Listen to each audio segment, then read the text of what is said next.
Dear ladies and gentlemen, dear friends, liebe Freunde der Kiewer Gespräche, a very warm welcome once again to our 20th annual conference of the Kyiv Dialogue. My name is Thomas Vogel.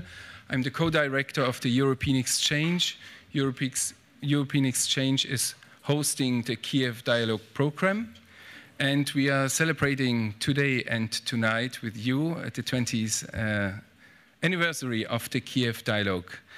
I just want to briefly introduce tonight the agenda, but you all have it with you. Otherwise, we have also printed versions here, or also QR codes where you can have it.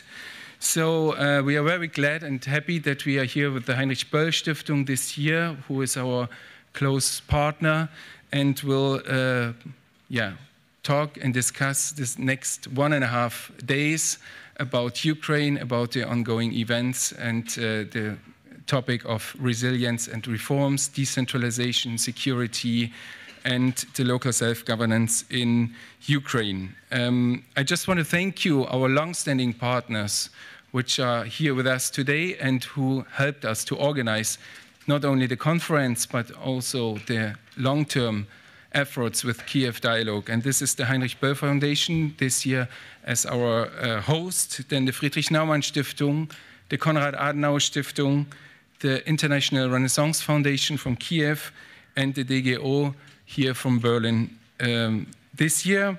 But additional to that, we have also additional support from the Foundation for German-Polish Cooperation this year. We have the Platform for Reconstruction of Ukraine, and we have the European Center for Press Media Freedom from Leipzig that are assisting us this year, because we've chosen not only to have the conference for 1.5 days, but also to have a new format, which you can see already in the program. And this is apart from the panel sessions, that we have also breakout sessions this year that are more thematic, that are more topical. And we included also the cooperation with additional partners for these breakout sessions that actually organized also these breakout sessions. And this is in this year, this is the Society for Threatened People, the Owen organization, ECPMF from Leipzig that I already mentioned, and the Heinrich-Böll Foundation that helped us also organizing the sessions that we will have tomorrow. So I leave it with that. I'm very happy to go to hand over now to Jan Philipp, and he will introduce and open our conference.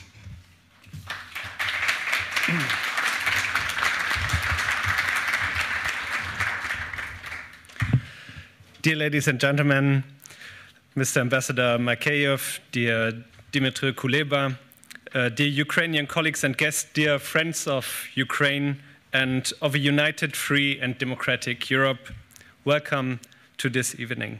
It's an honor for me to welcome you all here this afternoon and evening at the Heinrich-Böll-Stiftung for the 20th annual conference on the Kyiv Dialogue. My name is Jan Philipp Albrecht. I am one of the 2 co-presidents of our foundation. Let me start this conference on resilience and reforms in Ukraine at wartime, the role of local self-governance, with the painful reference to the story of Ihor Kolikhayev, mayor of Kherson, exemplary for a number of other heads of local administrations from occupied territories. Following the full-scale invasion and occupation of Kherson, Ihor Kolikhayev chose not to resign from his position. On June 28, 2022, he was abducted by Russian forces, and since then, Ihor's family has been unable to establish contact with him. According to civilians who were released from captivity, Ihor was initially held in Kherson, then transferred to a number of other places in the occupied territories and in Russia.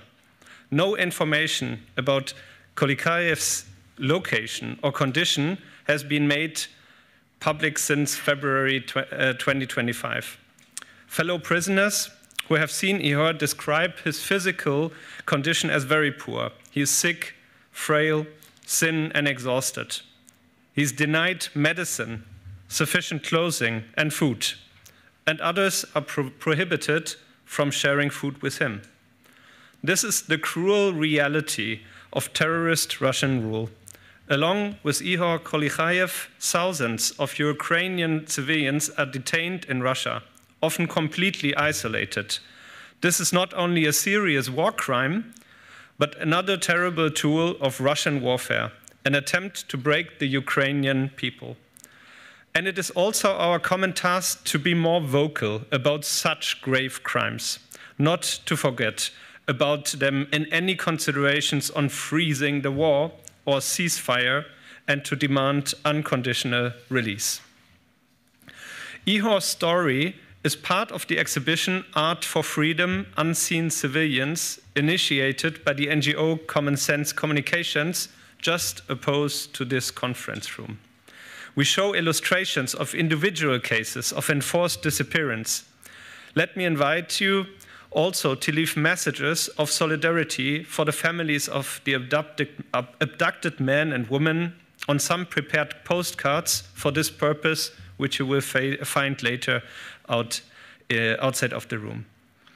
Ihor Kolikhayev has chosen to stay there, a proof of his feeling of belonging and responsibility. We all know that so much depends on engaged individuals in the communities who feel responsible and work relentlessly on the local level in Ukraine to tackle problems and to serve their fellow citizens. Be it in the city administration, in the civil society, in the local media, in the health or education system, or in enterprises that keep the infrastructure going under all these adverse conditions of war. As we have many such engaged people from Ukraine here in our audience today, let me take this opportunity to express my greatest respect and gratitude for all your efforts and commitments for the free and democratic future of your communities.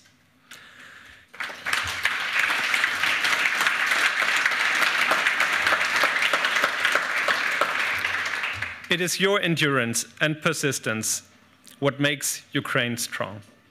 But of course, I know it is not enough just to applaud you. As Germans and Europeans, we have to play a much more active role to support Ukraine on all levels in the common effort to secure a free and democratic Europe. This is what we as Heinrich-Böll Foundation understand as one of our primary communication and advocacy tasks within the German public.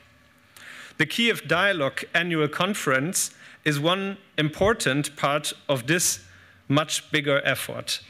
And I'm very glad that we can host the 20th edition of it today here in our premises as part of a broader coalition of partners.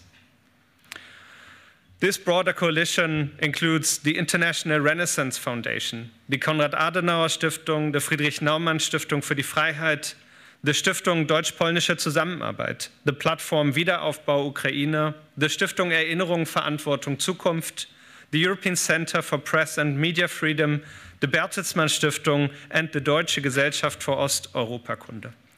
But the biggest thanks and congratulations for 20 years of commitment for the German-Ukrainian relations goes, of course, to the European Exchange and personally to Stefanie Schiffer, co-founder, and with her team, the main organizer of this conference throughout all these years.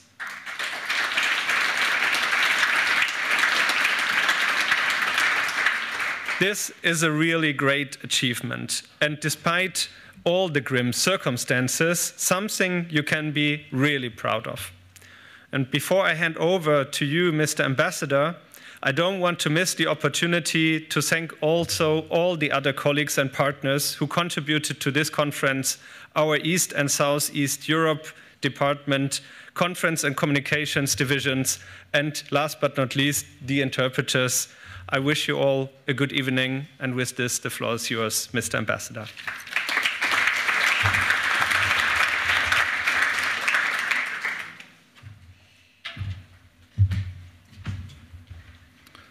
Ladies and gentlemen, дорогі пані і панове, For all my life, I learned that there are several notions that are encrypted in the German DNA as a punctuality and order. While we are 3 minutes behind the schedule, and I need to leave this scene for a good friend of mine, Dmytro Kuleba. But let me develop on that, that actually the way the Germans are looking at Ukraine right now means also that they need to learn some notions and ideas and words.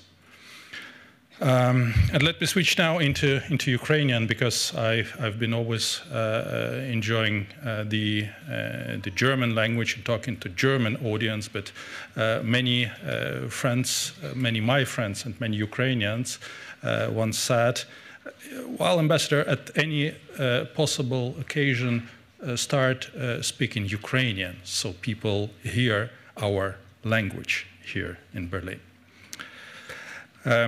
І тому сьогодні, коли ми дивимося на тему нашого сьогоднішнього засідання, там є теж прекрасне слово resilience.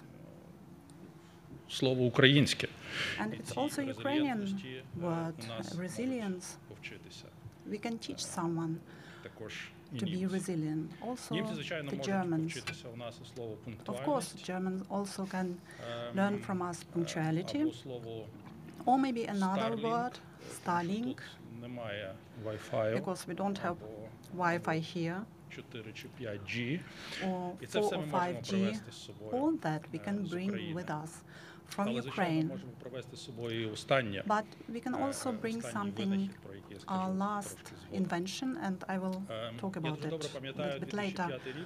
I remember well, 2005, I was a young diplomat in an embassy here, and I was part of the first Kyiv dialogue.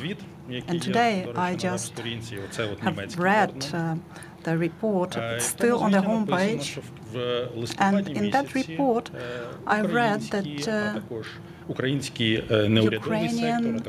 Ukrainian civil society, also German government were discussing something and were not happy with the results of Maidan.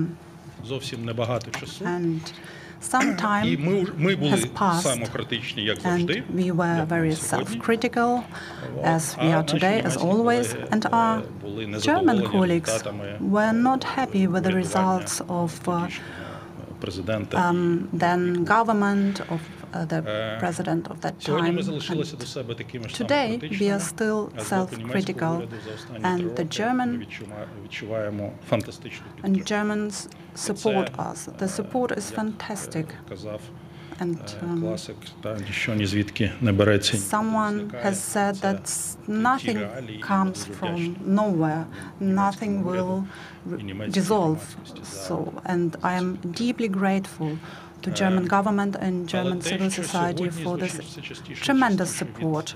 But what I really hear very often today from Germans to Ukrainians is the words of gratitude that Ukrainians protect, defend the secure sleep in Europe. And also there is a wish to learn how to introduce reforms during the wartime, how the local government survives in times of war, how to secure water, electricity, how to inform communities and people in Ukraine. And the other things that Germans have learned from us. A few weeks ago, I visited one German town, and I saw that people went to the streets, and there were people with some paper shields. The strong Ukrainian civil society can show to German civil society that They have the power in their hands, and the power is behind the democracy, and we have to fight for democracy. Ladies and gentlemen, Ukrainians are fighting for democracy and for freedom. They do it every day, and I'm sure that we as Ukrainians, we as Europeans have to defend this freedom. We have to defend our independence. And when institutions, governments, and civil society, when they work together, when they are together, then we will manage this Europe. Thank you.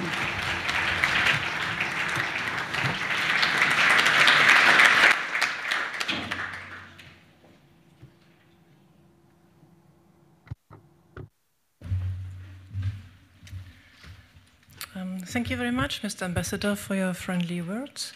Dear friends of Kyiv Dialogue, dear members of the European Parliament, Mr. Ambassador, and a very, very warm welcome to our colleagues and friends who came from Ukraine, from Lutsk, Kharkiv, Chernihiv, Kyiv, Melitopol. Thank you for making the long way and joining us in Berlin today. We gather here in the hardest and darkest time since the very existence of an independent state, Ukraine, and since the beginning of a full-scale invasion in 2022. Our thoughts are with all those who suffer from the hardship of the war, who have lost their beloved ones, who live in fear, who have lost the security of their daily lives and the predictability of their future. Believe us, our partners who came from Ukraine, you have friends in Germany who feel your pain, who hear the outcry for justice, who struggle all together with you to bring this broken world back into its good order. We are gathering today in Berlin to think deeper about local democracy, about war, but also to celebrate the 20th anniversary of our common meeting place, of the Kyiv Dialogue. Allow me to have a brief look back, a brief one, I promise. I remember well, as you remember 2005, you have been at our conferences. Unfortunately, you a little bit misunderstood last year your recalling the conference, and maybe it's time for us also to have a deeper conversation, Mr. Ambassador, about how we can learn from each other. This is so important, and you pointed it out rightly. In 2004, in November, during the Orange Revolution, I received a telephone call, Katja Petrovskaya. She told me, Stefanie, there is a revolution going on in Ukraine. Nobody in Germany seems to understand what that means. We should do something. So we met in the kitchen of Katja and Tobias Münchmeyer. All good stories seem to start somehow in a kitchen. And we initiated the Kyiv Dialogue. Slowly, step by step, meeting for meeting, conference for conference, trying to move Ukraine more in the field of a German perception of Europe. It was a time when Central Europe had two simultaneous translators, Ukrainian and German. One was Nadia Simon in Köln and the other Yuri Durkot in Lviv. We used to organize the annual conferences of Kyiv Dialogue not according to the calendars of our politicians, but to the calendars of Yuri and Nadia. This was a specific period, the emergence of a country in the European public awareness and perception. We were witnesses, and a little bit we were co-participants. Karl Schlögl wrote about this historical process. When Europe started to perceive Ukraine as a state, wonderful books with deep knowledge and with due modesty and humbleness. We worked slowly with an annual budget that was around the price for a small used car. And I must admit that we did not achieve any quick successes.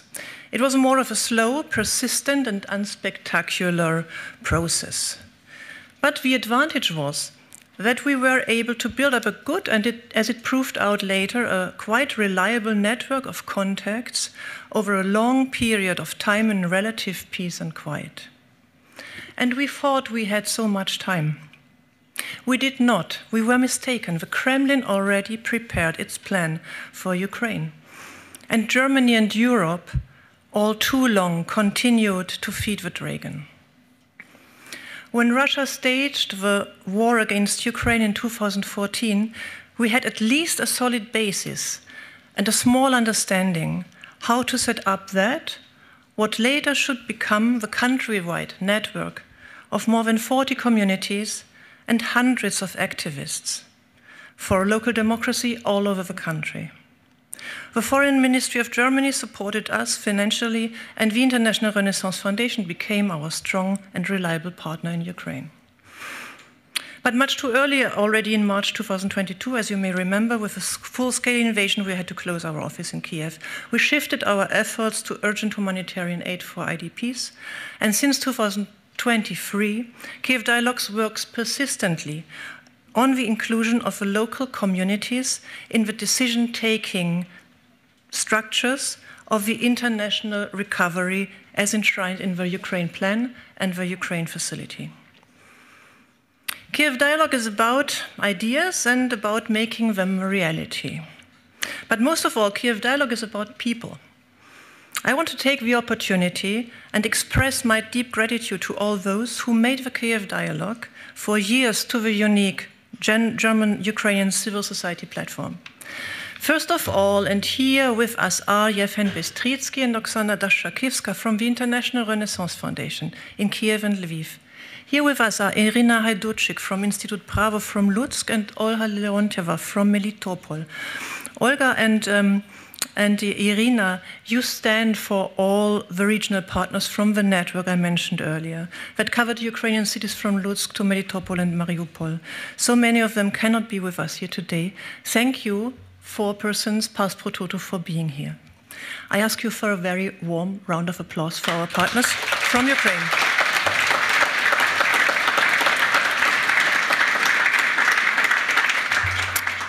Kyiv Dialogue also has a wonderful board of experts. Don't be afraid, I won't mention them all now. Just let me mention some of them. Among the very first people to lend us their trust were Katrin Göring-Eckardt, the former vice president of the German Bundestag, the famous writer Yuri Androchovich, the late philosopher Miroslav Popovich, and Rebecca Harms, the former chair of the Green faction in the European Parliament, who is with us today along with Yevhen Bystritsky. You also stand past pro toto, Rebecca, for all our wonderful and so helpful members of our boards. Thank you for the time, the energy and the support you gave to Kyiv Dialogue. And again, I ask you for a round of applause for our board members. I come to the end. Today is our birthday. And allow me to wish for a present. Please further give us your support. Give us your support for your work, and please, now it becomes concrete, donate us. Donate for our work. We have never asked for donations publicly in 20 years. But political times change. We should not rely on state support for that sort of work we do. So, we ask for that. From time to time, people come to us and they offer their financial support on their own. They offer us money for a specific idea they want to have realized and implemented. The very last of such initiatives is the Ukrainian Air War Monitor. We received a private donation to initiate that research. Today, the monitor is quoted by the leading German newspapers, by the Frankfurter Allgemeine Zeitung, by Deutschlandfunk, by Deutsche Welle, and in social media. And we have, in the meantime, established a partnership with the Zahedachny Center in Kyiv, with the Konrad Adenauer Foundation, who supports us now financially. So the monitor is now shaping public opinion in Germany on the urgent necessity to stand strong with Ukraine against Russian air war terrorism. This is how we can make a change together with you and with your donations. So today we need a reliable support, paving the way into the future. So I close by that. I ask you, give us your your monthly contribution. You will find a possibility on the QR code on your program and the account number also on our website. This was our birthday wish. I hope you can follow it. Thank you very much for being with us. Thank you very much for discussing with us. I wish all of us very good discussions today and tomorrow. Thank you so much.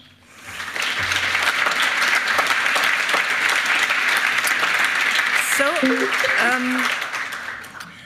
Dmytro Kuleba, thank you for your patience. I'm very glad to introduce you. You're friendly to have a keynote speech for this conference.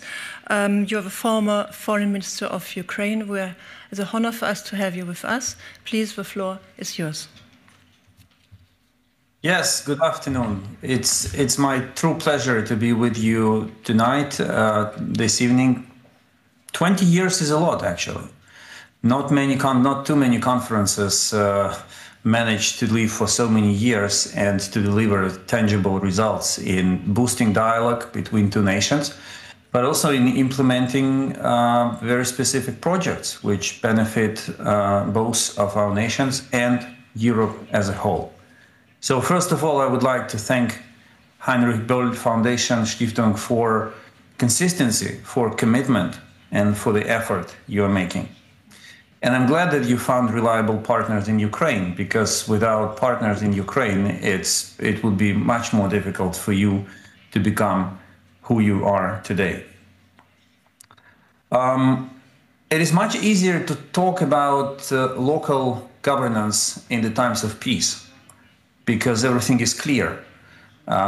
We learned from so many examples around the world that the power of the nation lays at the local level. When the war starts, you feel tempted to begin to believe that everything gets centralized. Power, resources, attention.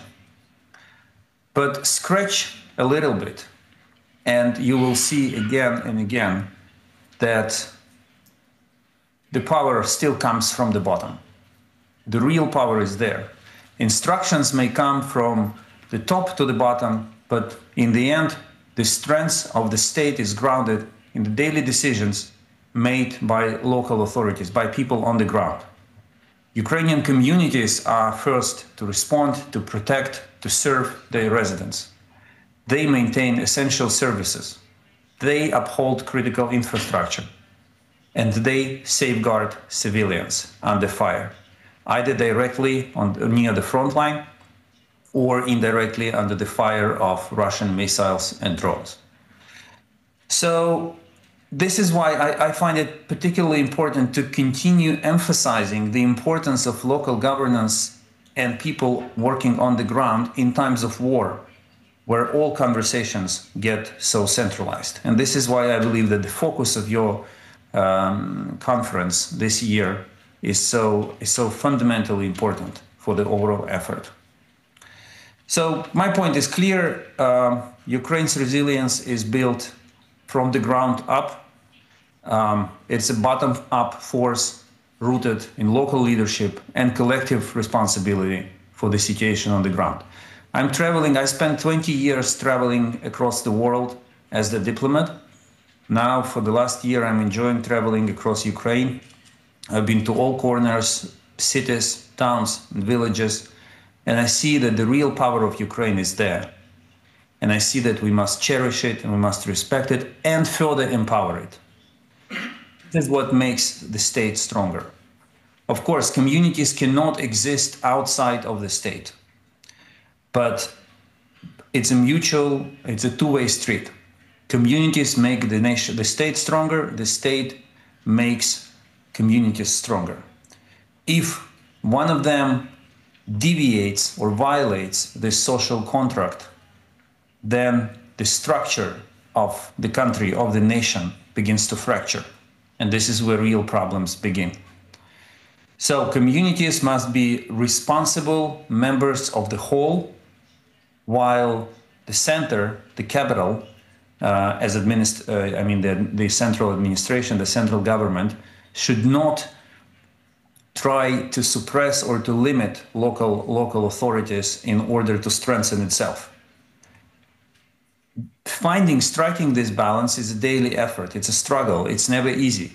But we should hold that line, because this balance is what makes us resilient and strong and makes us who we are, the Ukrainians. Now, how do we get there? A year ago, a friend of mine from a village in Kherson region texted me a message asking whether I could find time to meet a woman from a village in Germany. And I had plenty of time. It was something like 1 month after after I left the government. But more importantly, I really wanted to hear the story, the voice of someone from the bottom of the country, after hearing the voice from the top of the country, of so many countries for so many years. And I met with that woman. Her name is Katrin Erke. I hope she doesn't mind me mentioning her name. And she melted my heart.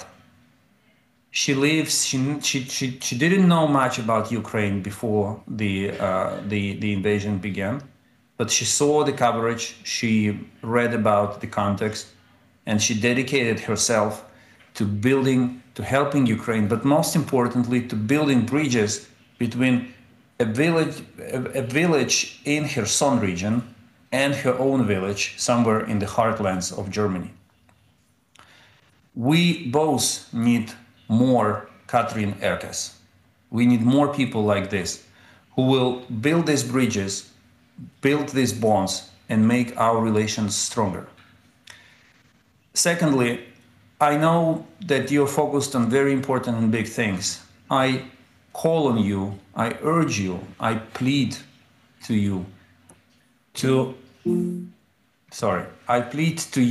pay attention to the regions on the left bank of Dnipro River and in the south of Ukraine. This is so fundamental. Historically, European countries were more closely connected to our western regions and central regions.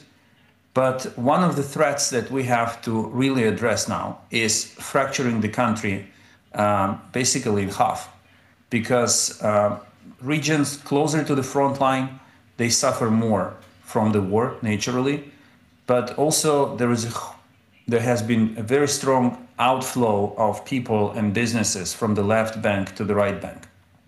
And I hate actually using these terms left and right bank, because they would be more relevant to the situation in the 17th and 18th centuries, not in the 21st one.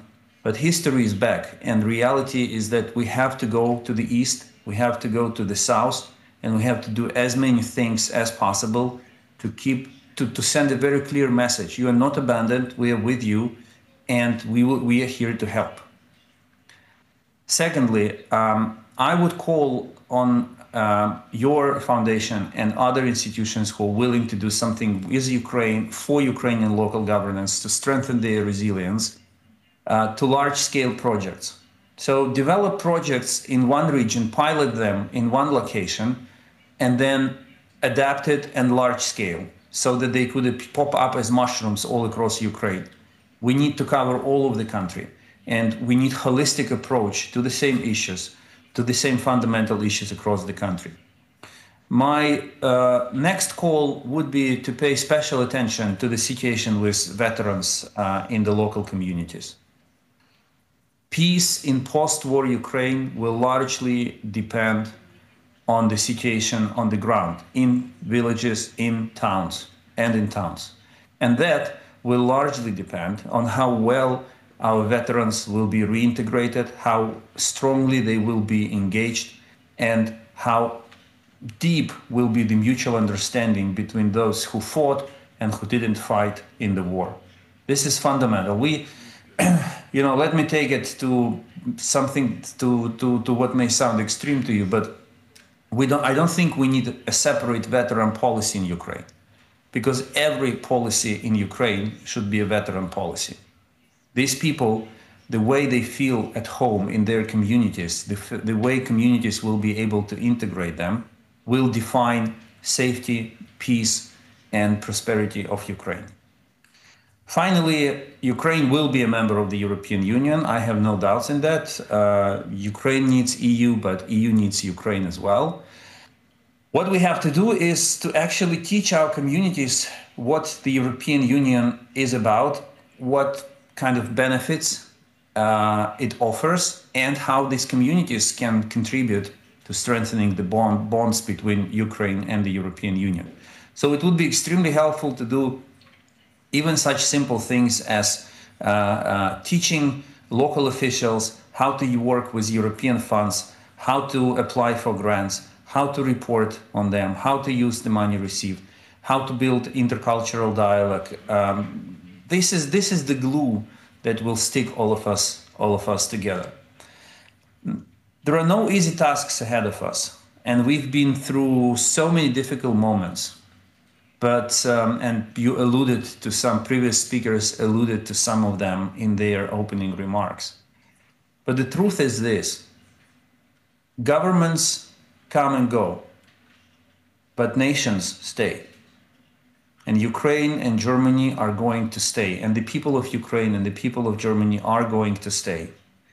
And we have to bring them closer to each other, as close as we can get. There will always be problems, there will always be issues that we need to overcome, but we should be guided by a very simple purpose, that our two nations will be there for decades and centuries to come.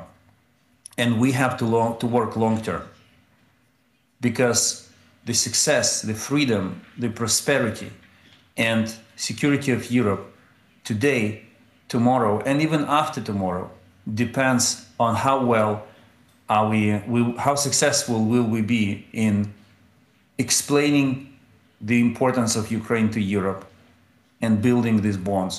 And I cannot imagine a better country than Germany to take the lead on this. So thank you once again for supporting us, and thank you for building these bridges with various communities across Ukraine. This is fundamentally important. The future is in our hands. Let's make it.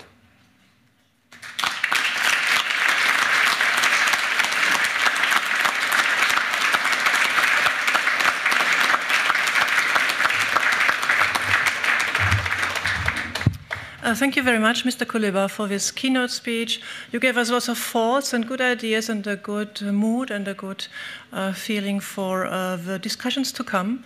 And I ask now to the panel, Johannes Vosswinkel and his distinguished speakers. Johannes Vosswinkel from the Heinrich-Böll Foundation will lead the discussion.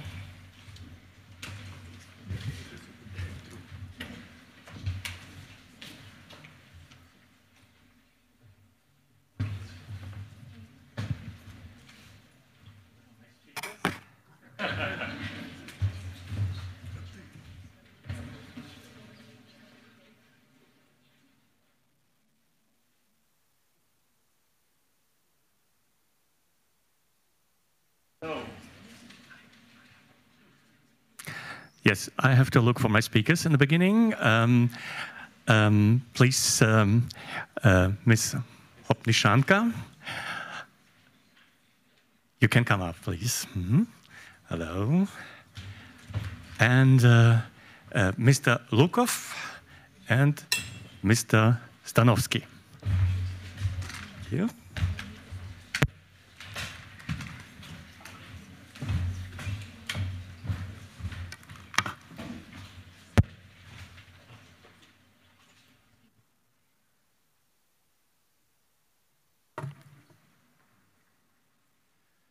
Yes, so we are now, everybody's on the panel.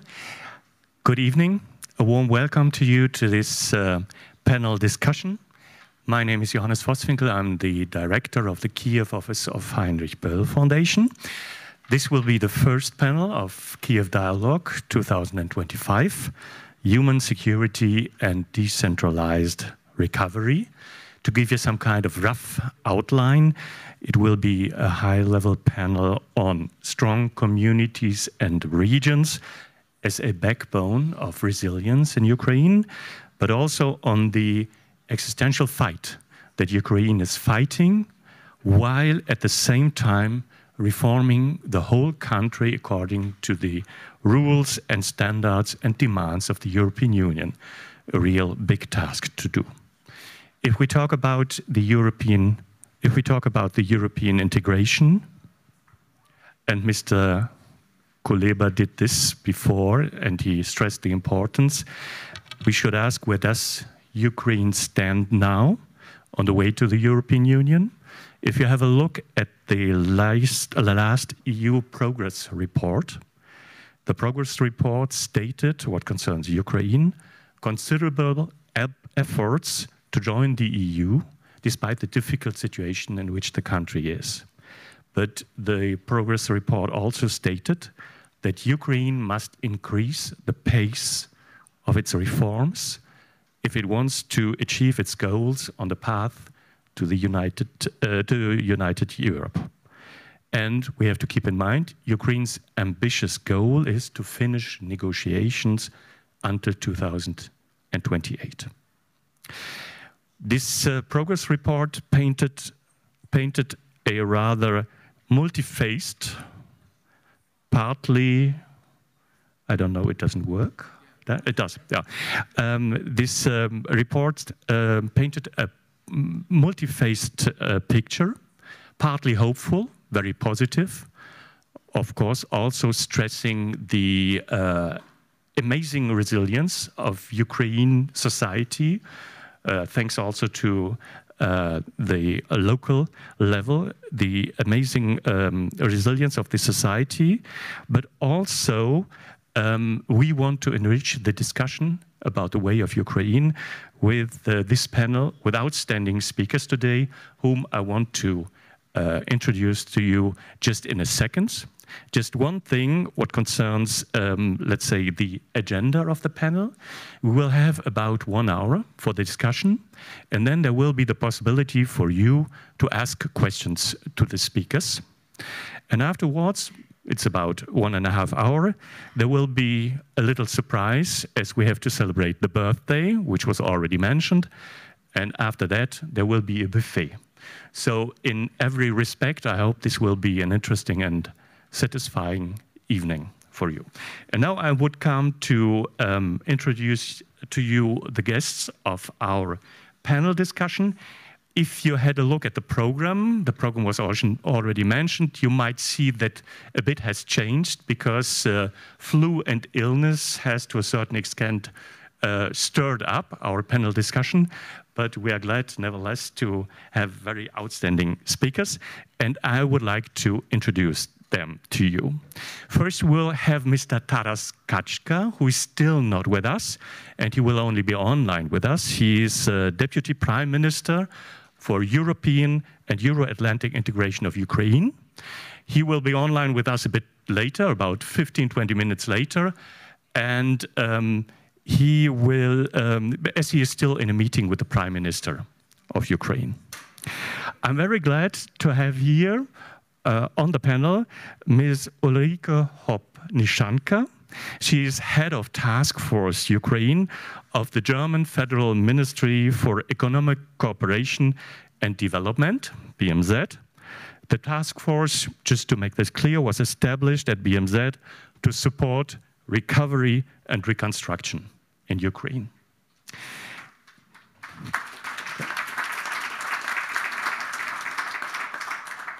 Then we have Mr. Vitaly Lukov. He's the first deputy mayor of the city of Mykolaiv. He works on issues related to economic development, municipal property management, emergency situations, financial policy and budgeting, as well as housing matters. And I would like to add for the record, Mykolaiv is, as you know, a strategically important city on the southern Bug River. And the city, we now see a lot of attacks on infrastructure in Ukraine. The city of Mykolaiv has suffered from these kind of attacks from the very beginning of the full-scale invasion. For example, in April 2022, Mykolaiv had no more water supply. So it's really a city which suffered a lot and still suffers. And by the way, you may remember Mykolaiv otherwise, because Foreign Minister Annalena Baerbock had to cut short her visit to Mykolaiv in 2024 due to a Russian drone cycling above the heads. And last but not least, on our panel is Mr. Krzysztof Stanowski. He is the director of the International Cooperation Center of the city of Lublin in Poland, and I'm very glad also to get some kind of Polish perspective from your side. So we will start now. Mr. Kachka will join us a bit later. And I would like even to change a bit my concept in the sense that I have a very spontaneous question to Ms. Hopnishanka in the beginning, because I listened to, especially I listened to what the Mr. Ambassador said. Spontaneously, what did you learn from your work with Ukraine? You have a microphone. What did I learn? First of all, and I think most importantly is, and that applies to this situation, you be prepared for whatever comes your way, right? And you think ahead, and you plan ahead, and you rely on your friends and your networks, and you work together as much as you can, and create synergies of whatever is there as resources that you have. And I think that ingenuity and that creativity and that agility is something that we can learn every day and apply every day to every situation, including me coming in 2 minutes ago to sit into this panel with you, which I didn't know an hour ago. Yeah, thanks a lot to you for this spontaneous possibility to talk to you. Yeah, we learn a lot from Ukraine. I listened to what Mr. Kuleba said. One point was very interesting. There were a lot of interesting points, but one I wanted to stress and ask might be to Mr. Lukov. Mr. Kuleba stressed that it's very important to empower the local municipalities and local communities in Ukraine. If you take the situation now during the war, there is a certain centralization of power going on, which is quite natural. To which extent you in Mykolaiv, for example, feel empowered enough on the ground for all the tasks that you have to deal with?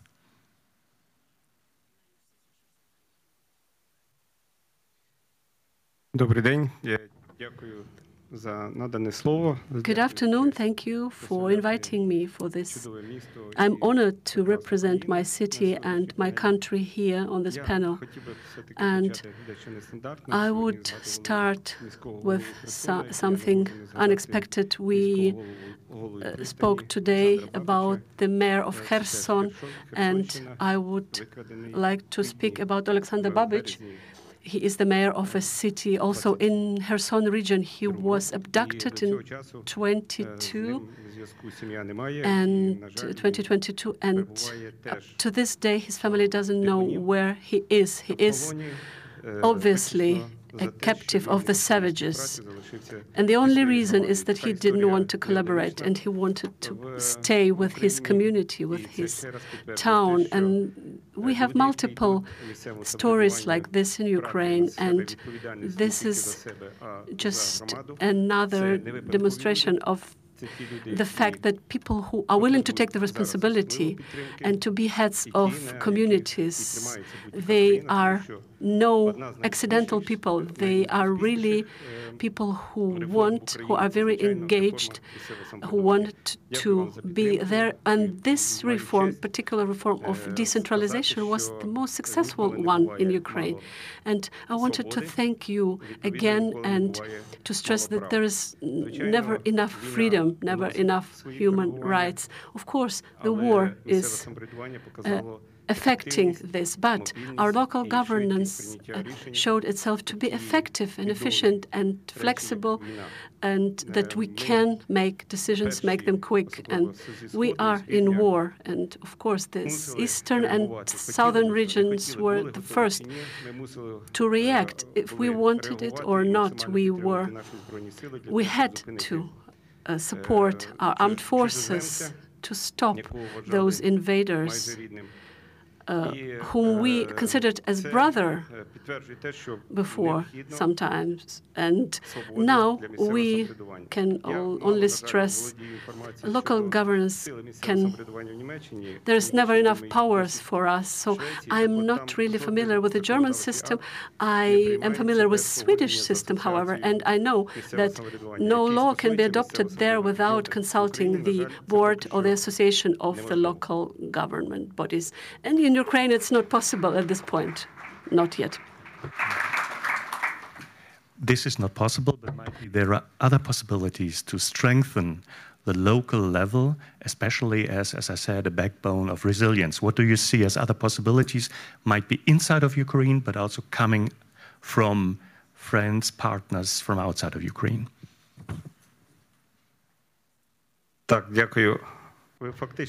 Thank you so much. Yes, you have answered your question in a way. It's a very good example for our government, for our state. This collaboration with our international partners, they trust us, they trust our local government and our society, and here we have this efficiency from this cooperation, and our city, Mykolaiv, was one of the first to react to European anti-corruption initiatives. We have signed this agreement, and we can be more flexible, we can adopt decisions, and we can get this help that is making us more powerful. So we are learning from each other. You are learning from our experience, very bitter experience, but we are also learning from you, from your support for our local government, and we are always thankful for the support. Thank you. Mr. Stanowski, as I said, the Polish perspective would be also very interesting. We talked about the EU integration process, and especially in this context about reforms. From your perspective, what do you think, which kind of reforms are possible in times of war and are the most pressing one? I'm not Anna Radwan, who should be here. I just learned a moment ago that I will be on this panel, but I remember when I was Deputy Minister of Foreign Affairs during Polish presidency in EU in 2011. There were 3 issues on security which were proposed, put on the table by the Polish side. The first were joint military formations. The second was development of new contemporary arms. And the third was cooperation, EU, NATO, and EU with our partners from Eastern Partnership, mainly Ukraine. And somehow, this is all the time important. From my point of view, the most important reform is decentralization reform. This is the Polish experience. We really empowered local communities 180 days after forming first government. But this is the experience of Ukraine.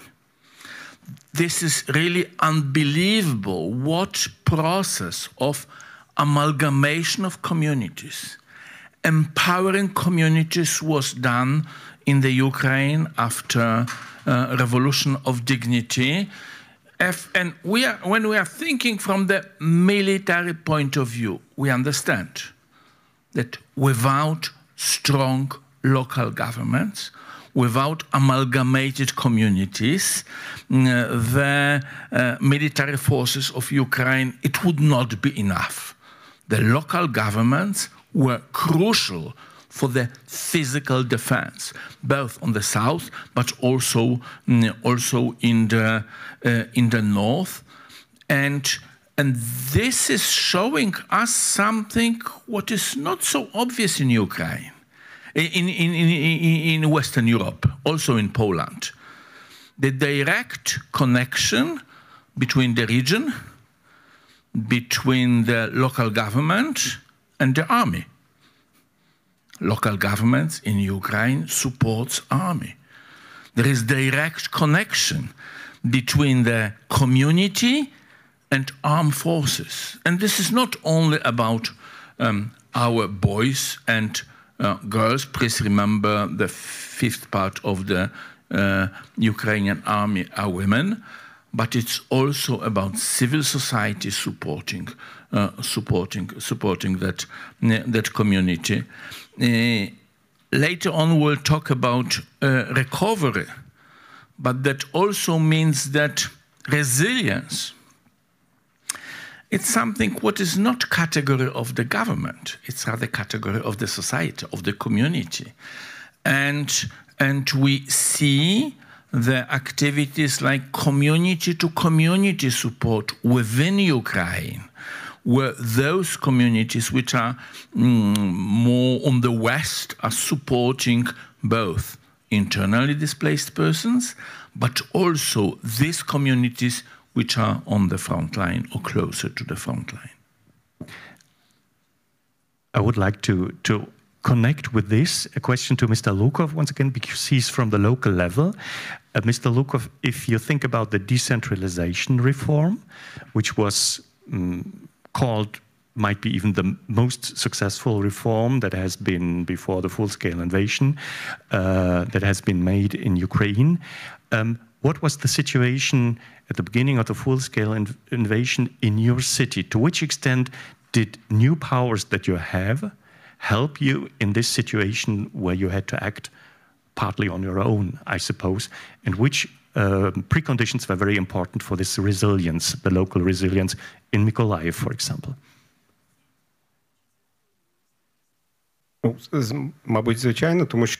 Yes, of course, because due to the decentralization, we had resources and powers, and it means possibilities. Before the reform, everything, the finances, it was very centralized, and everyone had to go to the central level and to ask for the funds, and it was very slow. So if we had this situation, we couldn't survive the first days. We had to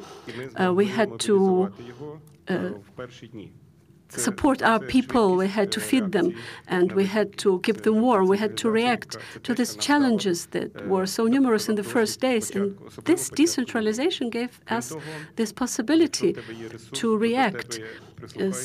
And also, if we have powers, so you have respect, and you are being heard, and also the state bodies and state representatives, they couldn't decide anything without consulting us in these first days, of course, and it was natural.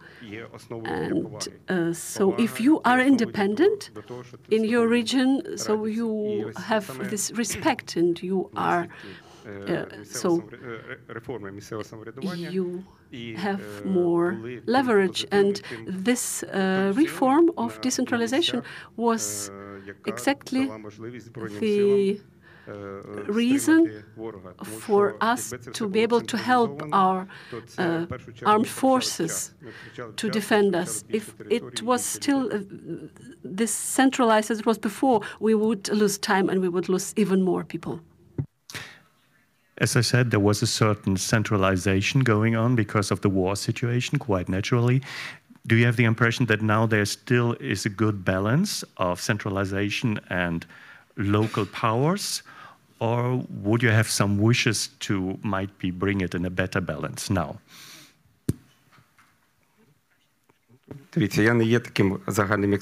I'm not an expert on, I cannot answer every question, but lots of questions emerge every day, but I can only speak from my experience that we have now. Centralization, we need it in military regards and questions. If it's about some global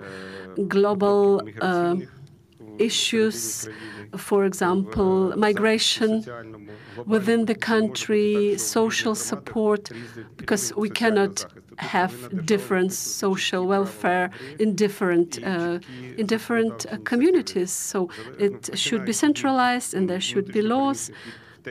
So if we start with internally displaced persons, it's state policy and state level law. And so we have this mandate from the upper level to take care of the people. It's either the taxes or some funding that's being assigned for this purpose. And yes, the social support also of the veterans, because we cannot have the situation where the veterans have different level of support depending on how wealthy the community or the town is. Of course, these are things that are being decided on the central level. Also, housing, and everyone should have the equal rights.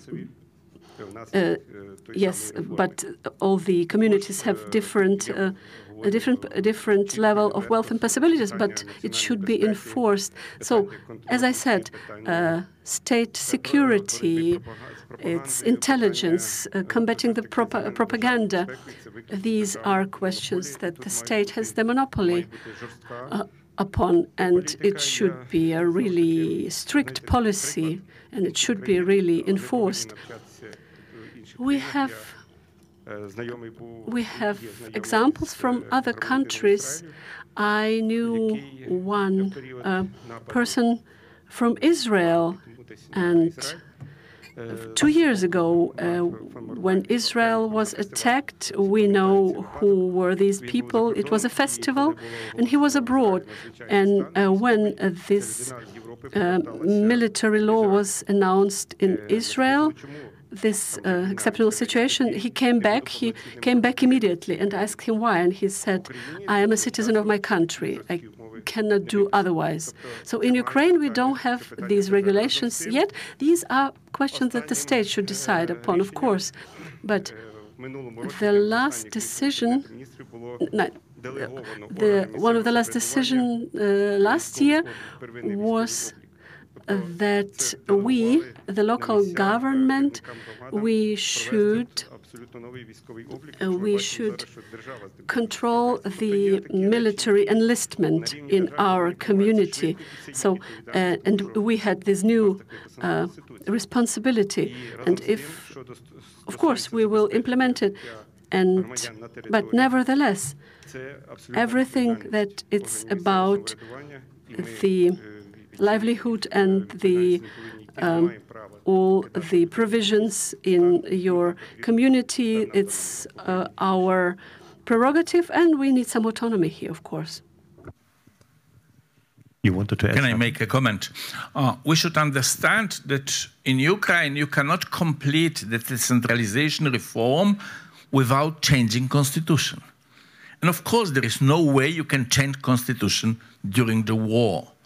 So the decentralization, which was started before the full-scale invasion, should be completed with the very precise delegation of responsibilities on the regional, on the small region county, and on the municipal level. And definitely operating in the war period, this is something which cannot be completed. On the other hand, we should understand that we have local communities in total different situation. Situation in Western Ukraine, in Volyn, in Galicia, close to the front. We have also occupied communities. And we have the heads of local governments on exile, working, communicating with the people on occupied territories. The last comment, definitely we understand that we see the very fundamental changes in demography. So the local governments, which were designed with some demographical situation, when you have the fourth part of the inhabitants, or when suddenly you got thousands of inhabitants from other regions, it required to rethink, redesign, first of all, the financial resources of the local government. It's very difficult and important. We will today still talk about the difficulty of doing a lot of things during wartime. Some of them might be impossible, some might be possible. Decentralization reform was a reform which was heavily supported from Germany, from the German side, was a very successful example. If you look at the whole package of possible reforms in the framework of EU integration process, from the point of view from Germany, which seem to be very urgent reforms, and what can Germany do to support this reform way? Yeah, thank you. So you mentioned already how close to our understanding of how development, but also recovery in Ukraine has to look like, and transformation, how close that is connected to decentralization reform. And I think that can only be stressed time and again. It's part of the fundamentals. So when we look at what reforms are relevant to Ukraine, of course, we do not need to invent this ourselves. We have within the European Union an understanding of how the EU acquis looks like and how accession will look like. And the organization of the different chapters that accession will be negotiated through outlines also, in a way, a certain kind of priority. And most importantly, of course, Chapter 1 with the fundamentals that include decentralization. It says it all in a way that these are also the most relevant reforms. It's not only because of that important, it is also important because around 70% of all reforms for EU accession will have to be implemented at the local level. So not even if you're just talking about decentralization reform, but any other part of the EU accession, the realization, the implementation, the real application of a change and implementation of the legal framework takes place at the local level. And that says actually a lot about how much resources are required, how much expertise is required, how much change and adaptation in each community, municipality in Ukraine will have to be undertaken. This makes it also a bit daunting, I must say, if you really think this through. Especially given the situation that so many staff in the city councils, in the local authorities are missing because they're either fighting or they had to leave or they had to relocate. And it's a huge burden, of course, to now not only do your daily business, which is difficult enough with the air raids and no electricity and all that all the families live with, but also to think ahead and actually change the way of doing your work and your business. I mean, for all of us, Germany is also challenged with undertaking reforms. We know how difficult it is for us. Now imagine the same thing under those conditions. What are we asking here? I think it is also important to always reconsider this, how huge this challenge is. Okay, decentralization is one, and I must, of course, mention the other one, which is, I think, to everybody who looks into the situation and the political situation in Ukraine, very clearly known. It is of ultimate importance to carry on with reforms to strengthen the independence of the anti-corruption institutions, to look into the judicial reforms, to ensure the independence of the institutions and boards that are there to overlook state enterprises, and to enact the judicial reforms that are required to also follow through with the accession process. I think we are all very aware of the relevance of this. This has nothing to do necessarily only with EU accession, but again, it's part of the negotiation packages of the relevant chapters.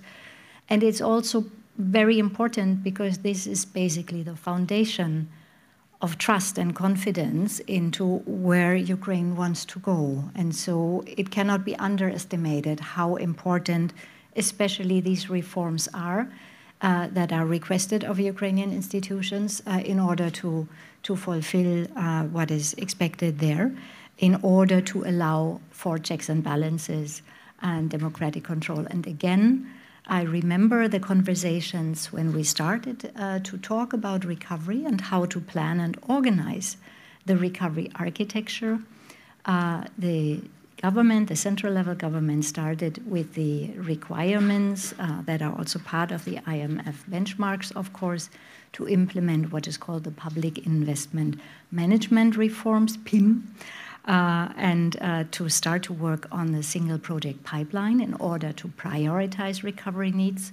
They have understood that this has to be taking place at the local level because, again, this is of ultimate importance to us, that the people at the local level decide what their priorities are, because nobody else knows better what is most important and what to start with than the people at the local level and the authorities at the local level. So it's also an opportunity there to show that these reforms are taken very seriously.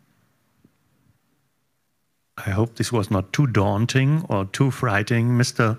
Lukov, but let's have a look at your situation. Do you have the capacity to think about EU integration with all the problems that you have every day in Mykolaiv?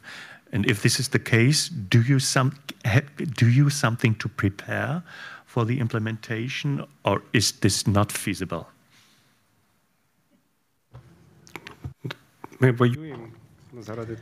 We are fighting to make this possible, because I have no doubt the guys and the women and the men who are working under drone, under bombings, they expect from us that with their fight we will protect our pride, our right to live in the future as human beings have right to live. Дякую. Thank you. Я не хочу говорити по-європейськи там чи по-американськи, I don't просто want по-людськи. to talk to live like Europeans or Americans, no, just like decent human beings, and our people deserve that. And the question about reforms, it's a question about life and about the development. If you don't work, if you are not ready for reforms, you can't be on that position. You can't take decision because you are not ready to make some changes. I don't know how we can show to our partner that we are ready and that we are capable. Yes, of course. There are some challenges. We will address these challenges. It's our inner question. And also it's about how many personnel we have, our city council. We have 6 people in our city council who has died, and many people are in the armed forces. It's of course a challenge. It's also the fight for the personnel, and we still don't have a decent working conditions, decent payment for the work. So in order to have a decent payment for the local self-government, the city council has to write, for instance, 300 or 400% more in order to reach like average payment in the region. And that every head is controlled politically and also legally, because 400% of this premium, it sounds just a lot, but in reality it's not much. And in civil service, this question is resolved through a special law, but in Ukraine it's not implemented yet. And this is one of the challenges that we face in Ukraine all the time, the local self-government. And we would be grateful if you conduct a dialogue with Ukrainian government to introduce this law, because we have a competition for high-quality personnel, and it's a high quality for reform and better life quality for our people. Thank you. Я відчуваю, що я наговорю багато сьогодні. I think I have told a lot today. Maybe it's too much. No. It's at any rate not too much, and I can imagine to which extent some parts of the discussion, for example, about reforms and EU integration, are far, far away from reality, especially near to the front line. So it must sound sometimes absurd, the discussions we nevertheless have to a certain extent to have, because it's about the future of Ukraine too. Mr. Stanovsky, you wanted to comment, as far as I understand. Yes, we should recognize the big success. The big success of Ukraine when we are talking about this process. Our colleague mentioned corruption. Yeah, what happened this year? First of all, Ukraine established the public state institution to fight with corruption.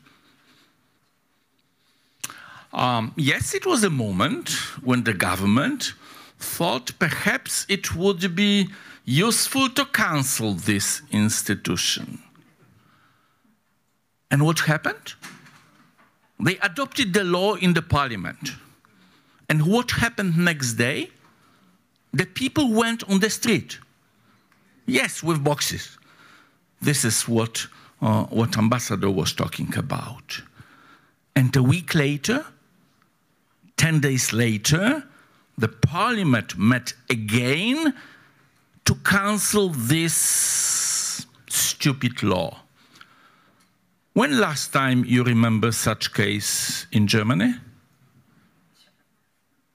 I'm thinking about Poland. Of course, in Germany, nothing. There are no wrong decisions of the government. In Poland, we have some.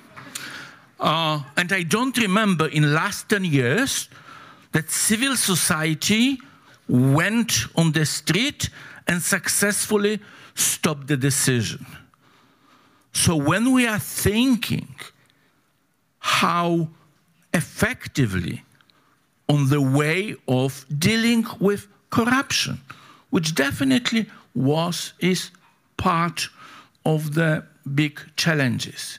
And this is something which should prove us that institutions are working, that civil society can support pro-European standards, and that you can stand for the standards, for the values, and this is something really, really important.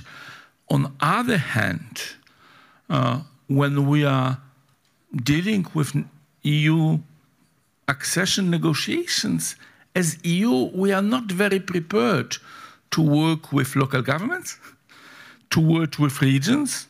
No, not at all. On the other hand, the governments, it was Polish government some years ago, today it's Ukrainian government. The governments tend to believe that EU accession, this is the only governmental issues. This is nothing what civil society or local governments has to do. Somehow we should find a way to change this behavior and to find a way of the cooperation of EU also with communities. As we could hear, the Swedish example is something present in Ukraine. Thank you.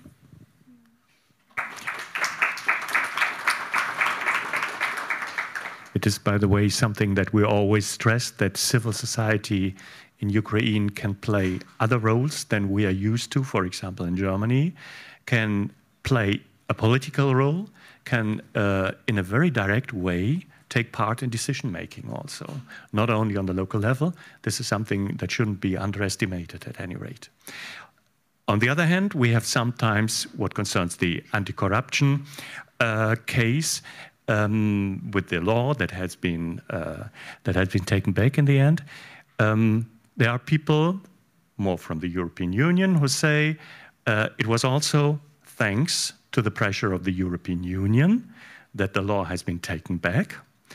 And they say, nevertheless, the reform process, and this is also some partners in Ukraine who say this, the reform process in the framework at which it is possible during war times should be in a certain way, how to say, controlled. And a word which you hear sometimes in Ukraine is the United States are out now, and they were, what concerns reforms, something like a bad guy for a long time.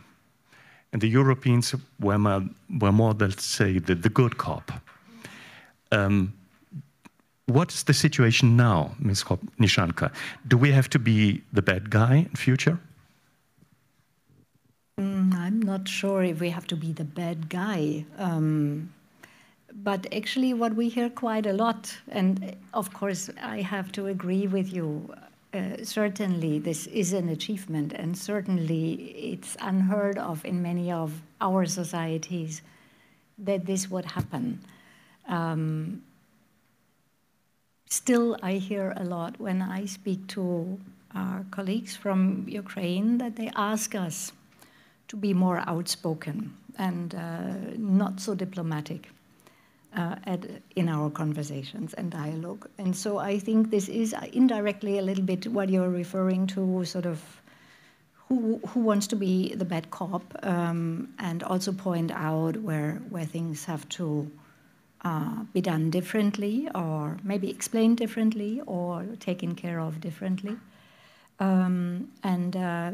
That is certainly true and observable, that there has been a change in the international setup and the international community coming to terms with the fact that the American friends have taken a very different role and stance on many things, not only on Ukraine, globally on many, many topics, climate change, etc., but also with regards, unfortunately, to Ukraine. And what does that leave us with? It doesn't only leave us with a lack of funding for many areas that US funding had been there for.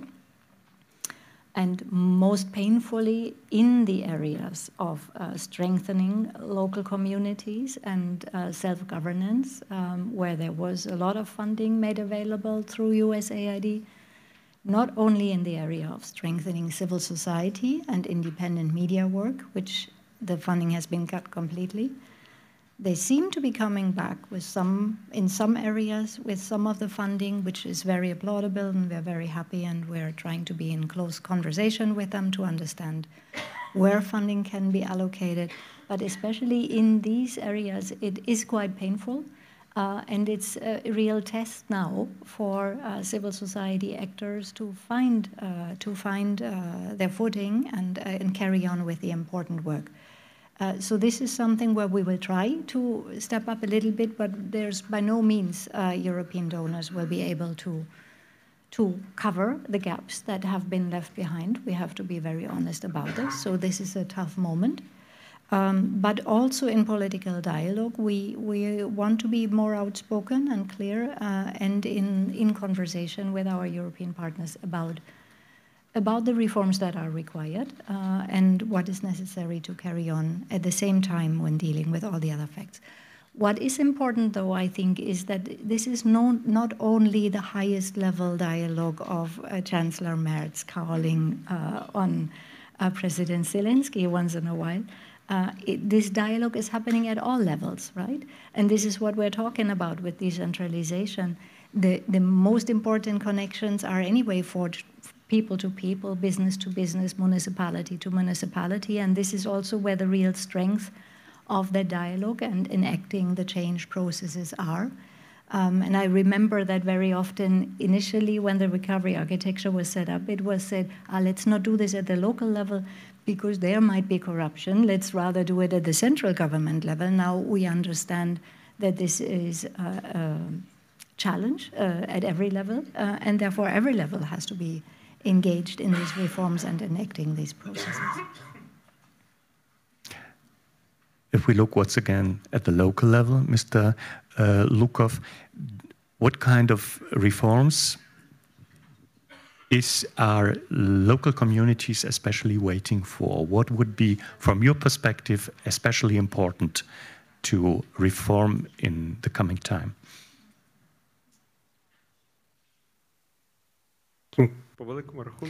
Well, basically, we'd rather finish those reforms that were already started. Well, it would be better not to start new reform without finishing the previous one.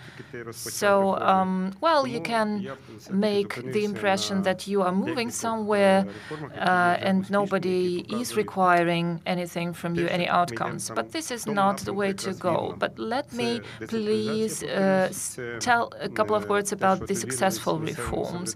So this is the reform of decentralization.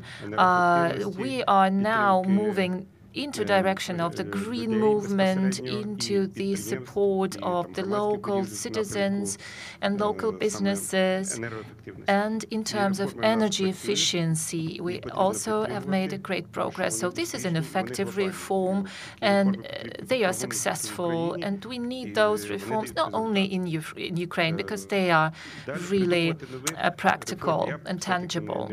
Like, I would not come up with new reforms. Like, I'm coming back to my previous statement. Let us take effort to finish those reforms that we already started, and then we go step by step towards the right aim. Yeah, thank you. Yeah, I think this is the way to go. Yeah, by the way, talking about reforms from a German perspective is sometimes also a bit absurd. We have a lot of difficulties with this, and even in Berlin sometimes for 15 years there can't be put up a new red light on the crossing, for example. So changing something is really a difficult process, and the pace in which it goes on in Ukraine is really amazing, nevertheless. Mr. Stanovsky, reforms, especially local level, what can, for example, from Western countries, from the perspective of Ukraine, for example, from Poland, what can be done to support, to strengthen these kind of reforms and the local communities within? At some level, I used to support decentralization reform from the national level. But as I represent the city of Lublin, the city which is 80 kilometers from the border, we are really involved in the partnership with our partner cities. We have 9 partner cities in Ukraine.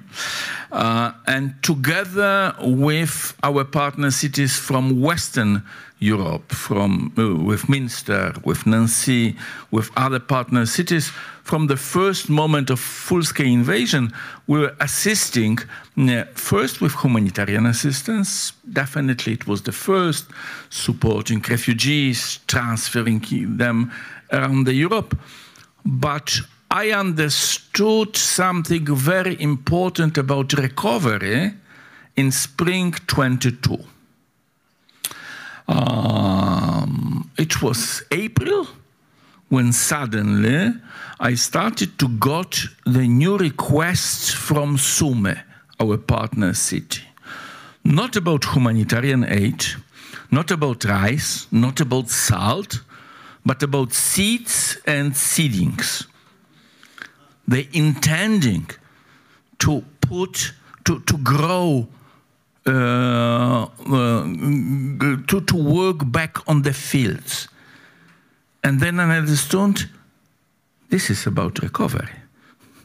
This is not when you pass the Ukrainian facility of... No, no, no, no. When people understand that the future is about growing agriculture, not only the war. And what we learned from our partnership relations, that support from European Union shouldn't go from the government to government. 2 years ago, I would give the example that on every box of rice you have slogan from American people. No, today I will not say that. But yes, this is something so important. Last year, Lublin financed and built 4 bomb shelters in Sumy. Strange gift for the partner city, but this is the gift you need in this situation. And that means that we have the permanent projects about water facilities, about local governance, about ecological issues. And today, we have in Lublin the group of doctors from Frankivsk. We are working together on the rehabilitation issues. This is not only medical rehabilitations. That means the recovery should be from the communities all over Europe to Ukrainian communities, implemented together. In ideal situation, with 3 or 4 lateral cooperation. Ukrainian community, Polish, German, French, or others.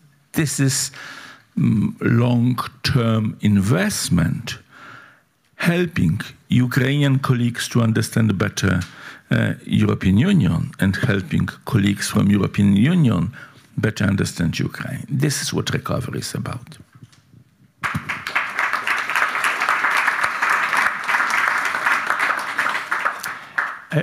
I have to make a break because Mr. Kachka is with us now. Hello, good evening, Mr. Kachka. You can hear me? You can hear us? Great. Let me just very briefly introduce you to our audience. Mr. Kachka is Deputy Prime Minister for European and Euro-Atlantic integration of Ukraine. He served before as the Deputy Minister for Economic Development, Trade and Agriculture in Ukraine. He's an expert in international law and was a member of the Ukrainian delegation or negotiating team for the Ukraine-EU Association Agreement. And before, by the way, he worked as a Deputy Executive Director at the International Renaissance Foundation.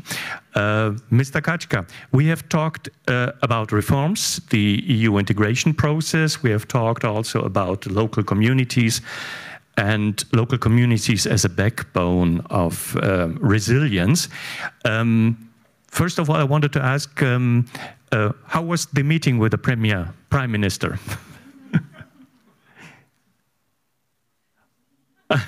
We can't hear you. Sorry.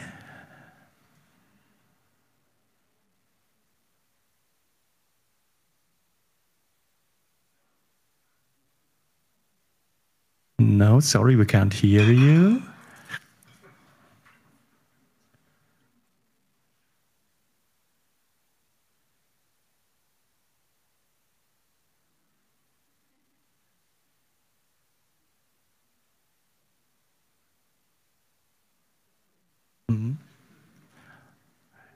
Can we do something to get some noise?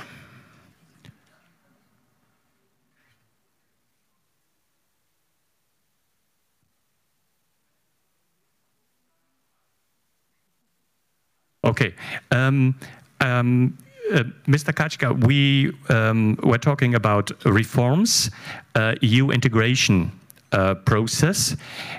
Ukraine is in a very difficult situation because on one hand you have to fight this war against Russia. On the other hand, you have to do reforms according to the standards and the demands of the European Union. To which extent both of it is feasible and what is not possible under the circumstances of being in war?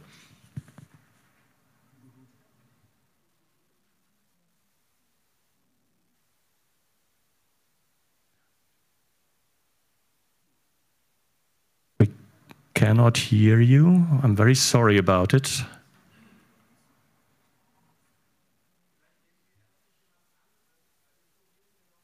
Okay, we will try to fix it, and I will ask some of the other. That means, Ms. Opnishanka, you wanted to add something to what Mr. Stanovsky had said. Yeah, happy to elaborate. And I think what you point out again is really, really important.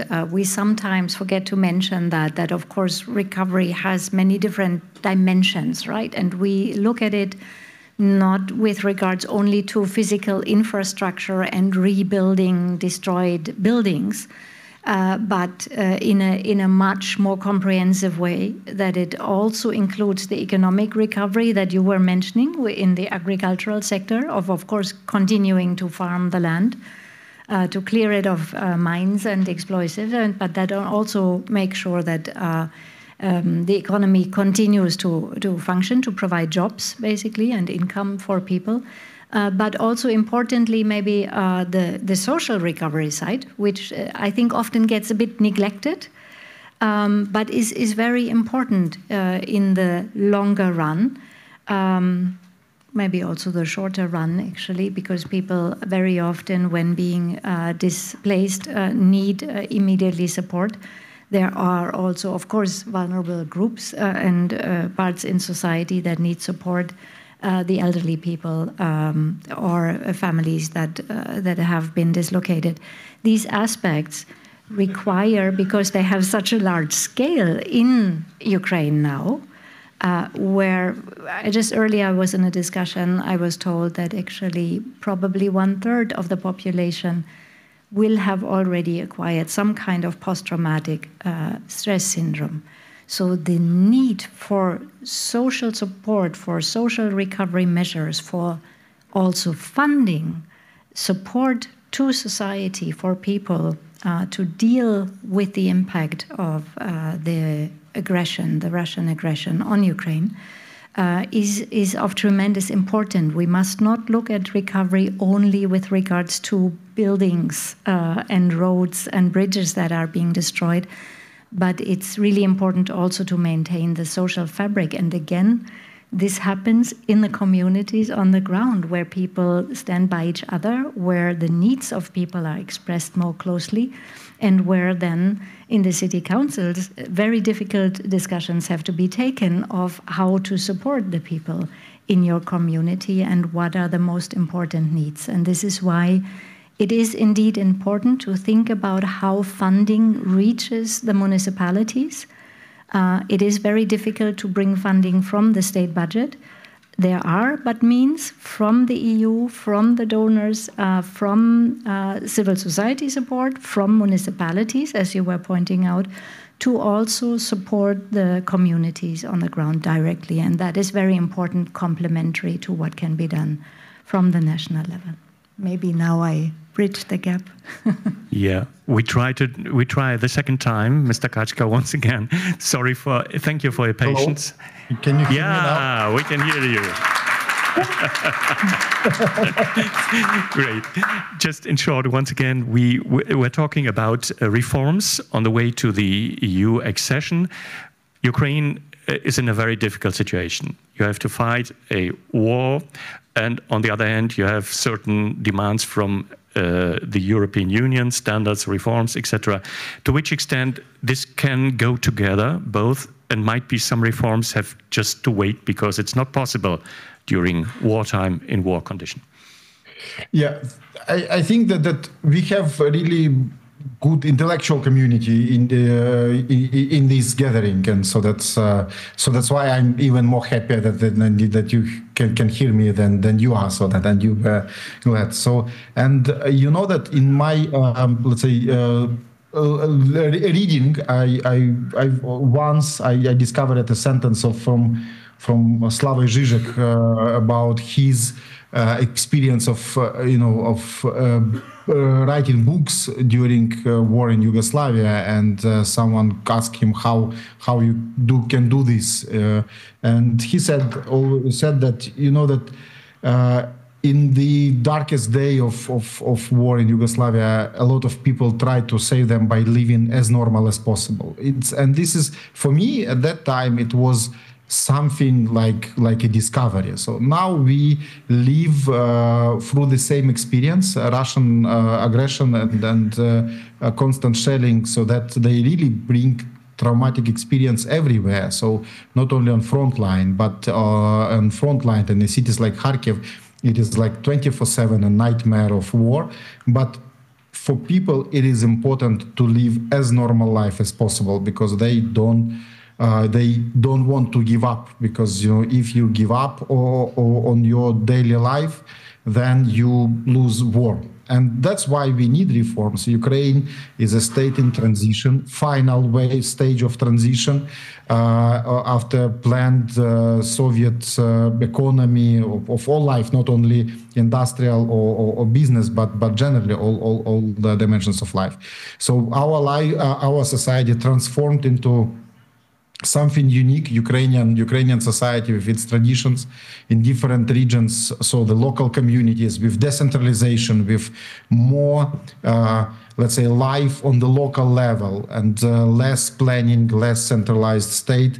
And that's why for us it is important to go this road, and that's why the goal to integrate to the European Union is a goal of continuation of these positive developments in Ukraine that happened during last years or decades. And I am really glad that we went out of the sleepy post-Soviet society into really open society with a lot of discussions, a lot of debates, and today even when my government, so that the government I work in, is facing one of biggest crises in terms of corruption, and we try to also to see it through the lenses of changing of political culture, that scandals can happen, but the question is that how you react on these scandals with using the competences of anti-corruption institutions that have been established and developed to the stage or to the level when they can actually discover corruption, high-level political corruption. And for us, this is a very sad lesson, but learned lesson, that these things are happening. And that's why now we are trying to clean the government, the governance, the state-owned enterprises from the people with vested interest in a way that is, let's say, clearly European one, with applying criminal law when it is possible, and anti-corruption investigation, and applying the EU and OECD corporate governance things. But this is something really technocratic. I think that what is important is that we do really care about people, and sometimes it's perceived as populist things, like giving them support, social support, even despite the war, and another is to think about development of communities, of hromadas.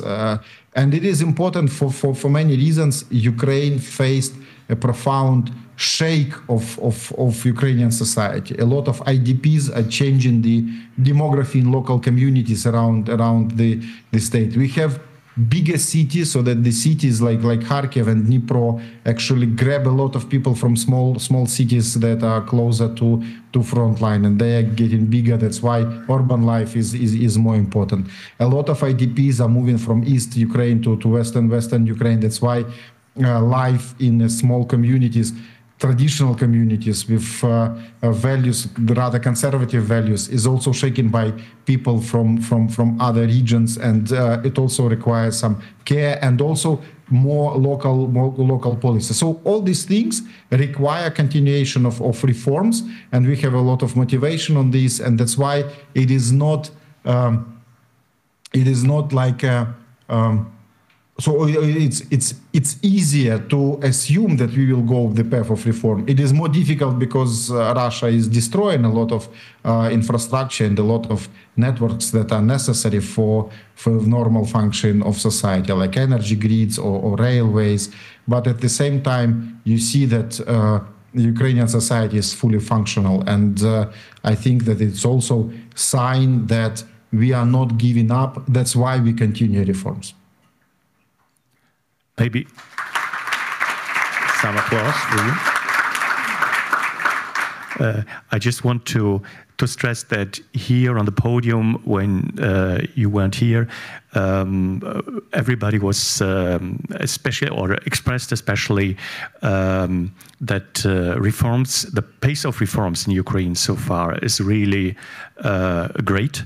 And so we understand that the way of reforms is going through in Ukraine. You have mentioned the corruption case, which was a topic a bit for us too. Are you afraid that this case could have a negative impact on partners in Western countries, especially of the European Union, of course? The news is such is damaging. It is clear, so that this is a scandal in midst of war, and we have like really the huge and very unpleasant discoveries of what have been happening in the energy sector. And for us, you know, that the damage is really big. But what is important, and I also highlighted in July, that what is important is a reaction to this, so that whether you fix the problem, whether you punish those who are guilty, whether the criminal investigation are going on, whether government is making all decisions, necessary decisions to suspend people, to fire people, to improve the quality of governance. And if yes, then this is a sign that we are becoming healthier society. So that's that no one is saying that, you know, that war will explain everything. No, this is not our approach, and I'm really glad that I'm working with people and in government that have the same thinking. And we, from the very first moment, we had a clear view that no one will defend the ministers that are part of this scandal. So it is their task to go through investigations. It will be done later. But now we cannot allow any shadow to be present in our government. So that's why for me it is also a positive sign. So that's the reforms are really working, so that we can do some positive things in all dimensions, in reforms in anti-corruption and reforms in energy sector as well. So that's why this bad damage can be mitigated by reaction of Ukrainian government, and we try to communicate with all our partners, and most of all with domestic partners, with civil society organizations, with MPs, with everyone, and we see some positive feedbacks. This is already a good start. Of course, we have a lot of emotions, and if the government will be successful in ensuring that we will mitigate all the risks and we will do everything in line with EU rules, then it will be success out of the problem. So that's why, you know, every storm is an opportunity, and we are trying to use this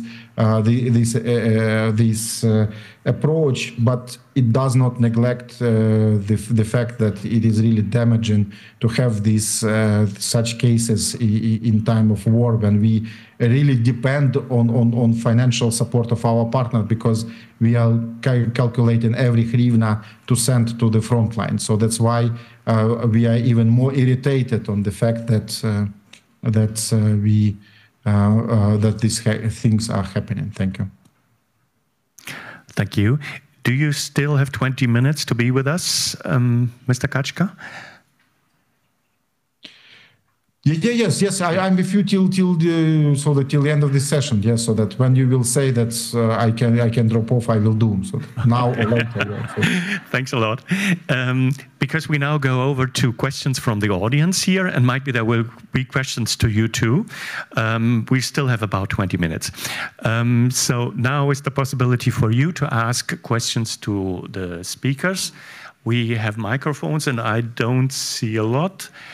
There's a microphone. Here is one question, and over there, and over there. Let's take these three in the beginning. Then you and you. Mm-hmm. Just a moment. Yeah. Mm-hmm. Hello, good evening. My name is Mark Stefan Hübner, Protestant Church of Germany. We do establish many humanitarian diaconic projects in former Yugoslavia, and I was there when I was a student.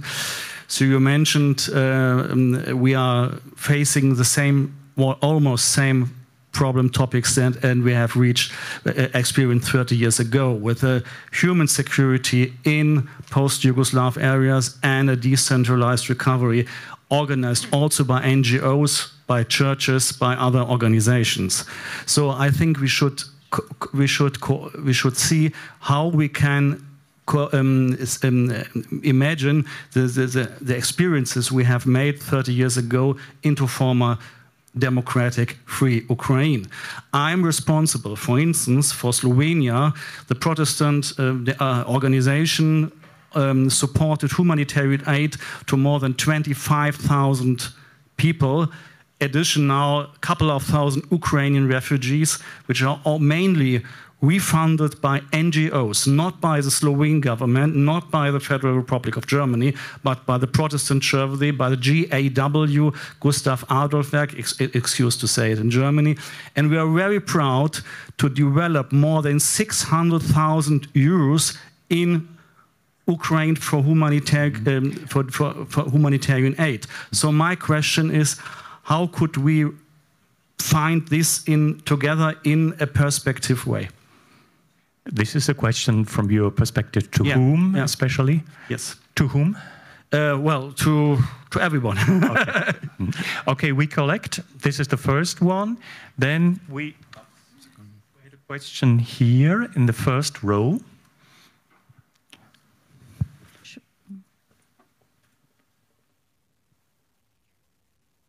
Yeah. Hi, Taras. This is my question to you. First of all, I would like to say to all of us that from my point of view, Taras is a very strong top officer now in the Ukrainian government. Fantastic. I'm happy to be, this kind of, to know Taras. Taras was some time, he was a deputy director of the International Renaissance Foundation. Because of that, I'm directly ask Taras. Taras, you do know the civil society, activism, ideas, strategies, tactics, etc. What do you think? What should be a role of civil society now during this very unpleasant scandal during the wartime? What could be role of civil society? What civil society people who are not on front line and now in this audience, what should be their activities?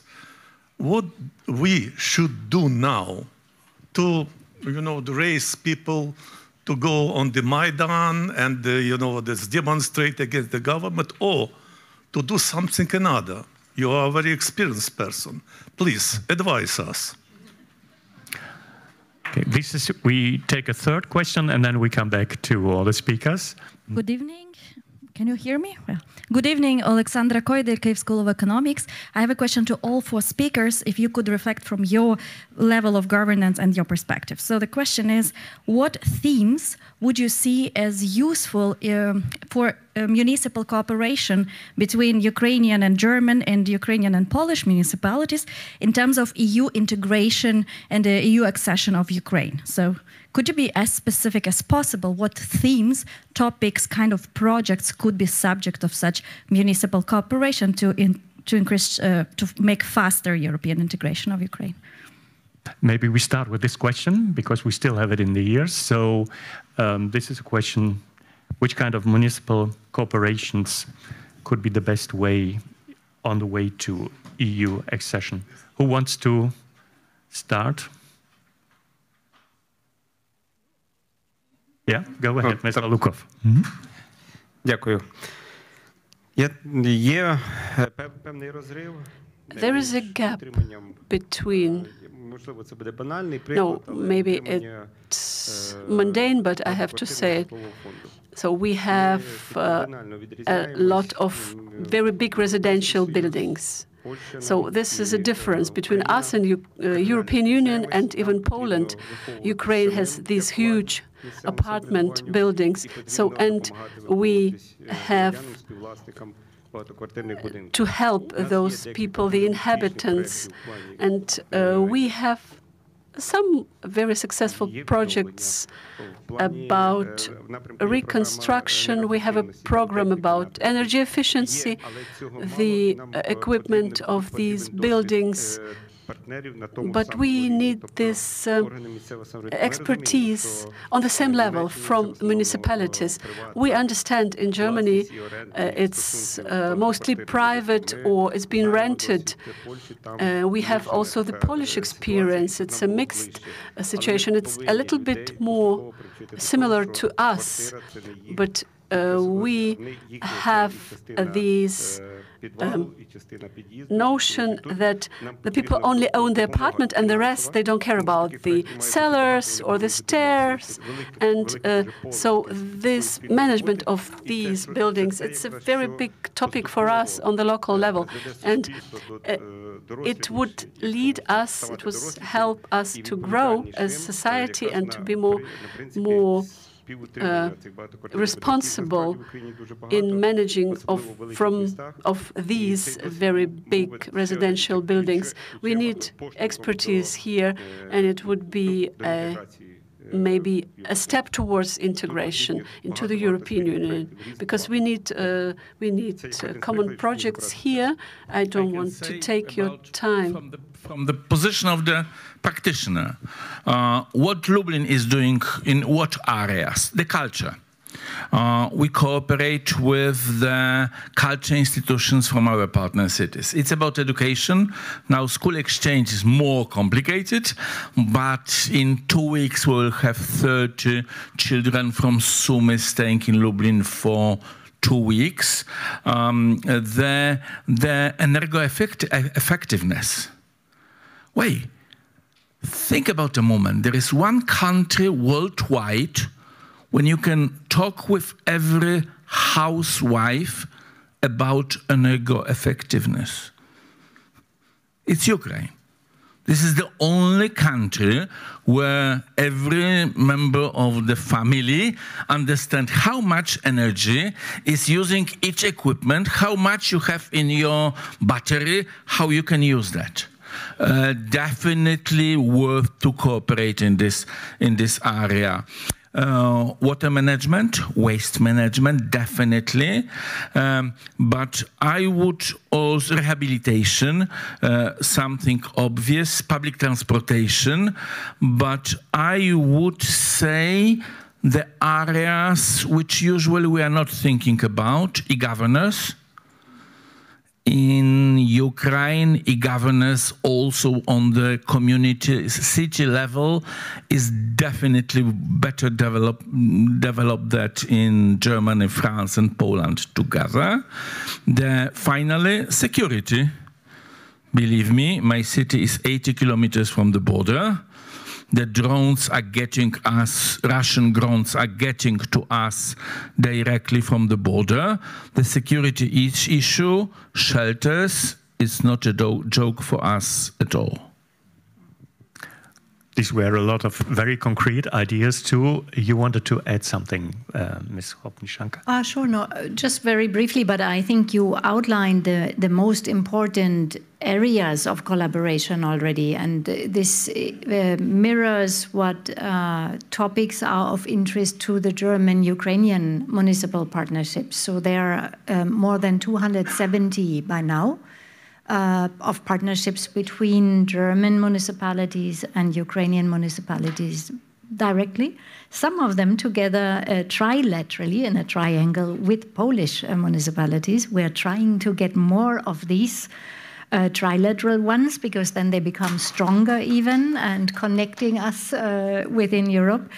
But the topics that you mention are very, very important. And I think here, really, you also can see the learning in both ways. You mentioned e-governance, digitalization.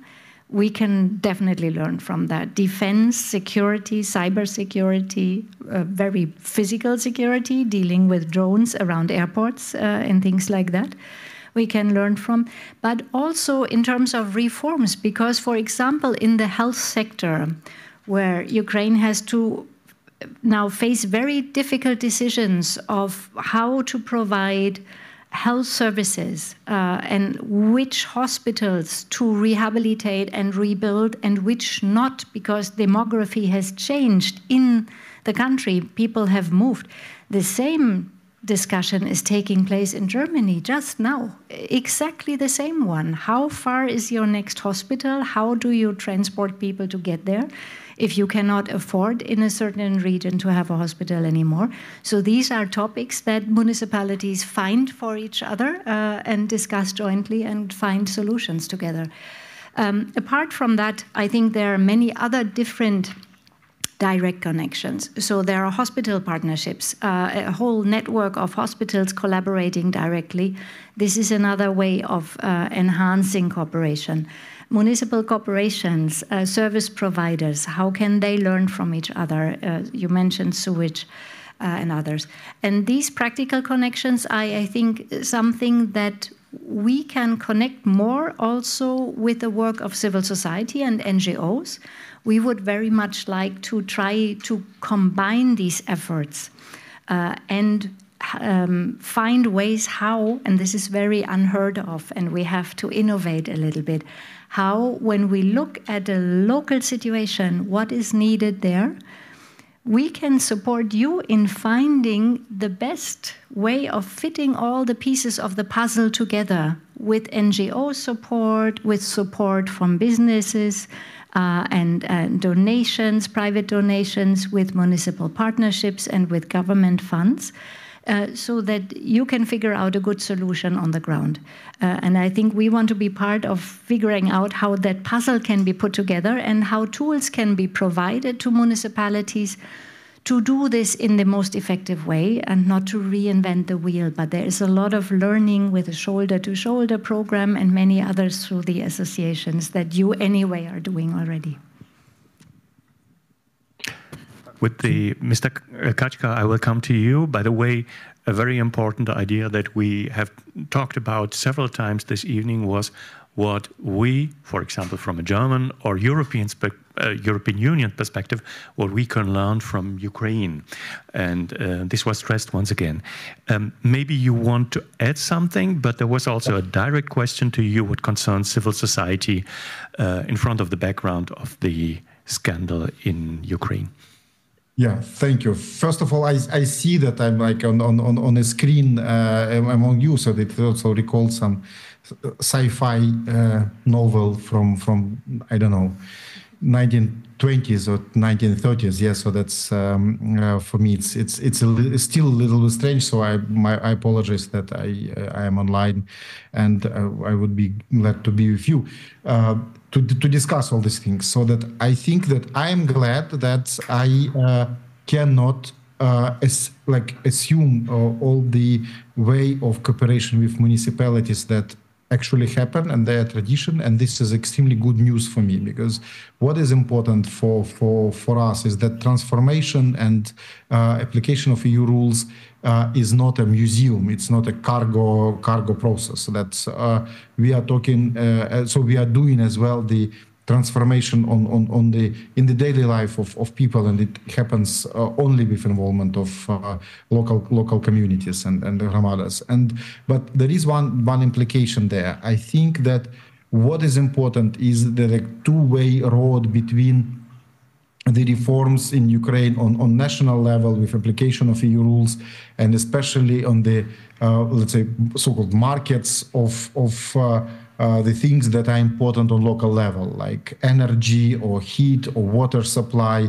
And I think that the sharing experience, especially experience with Polish and German municipalities on how the, let's say, community should use these tools in terms of investment, in terms of, let's say, more decentralization of supply of these services is extremely important. So that's a way how to use what is adopted on national level. But at the same time, if municipalities will actively use the rules that are EU rules that are implemented in Ukraine, it means that municipalities will bring life into these reforms.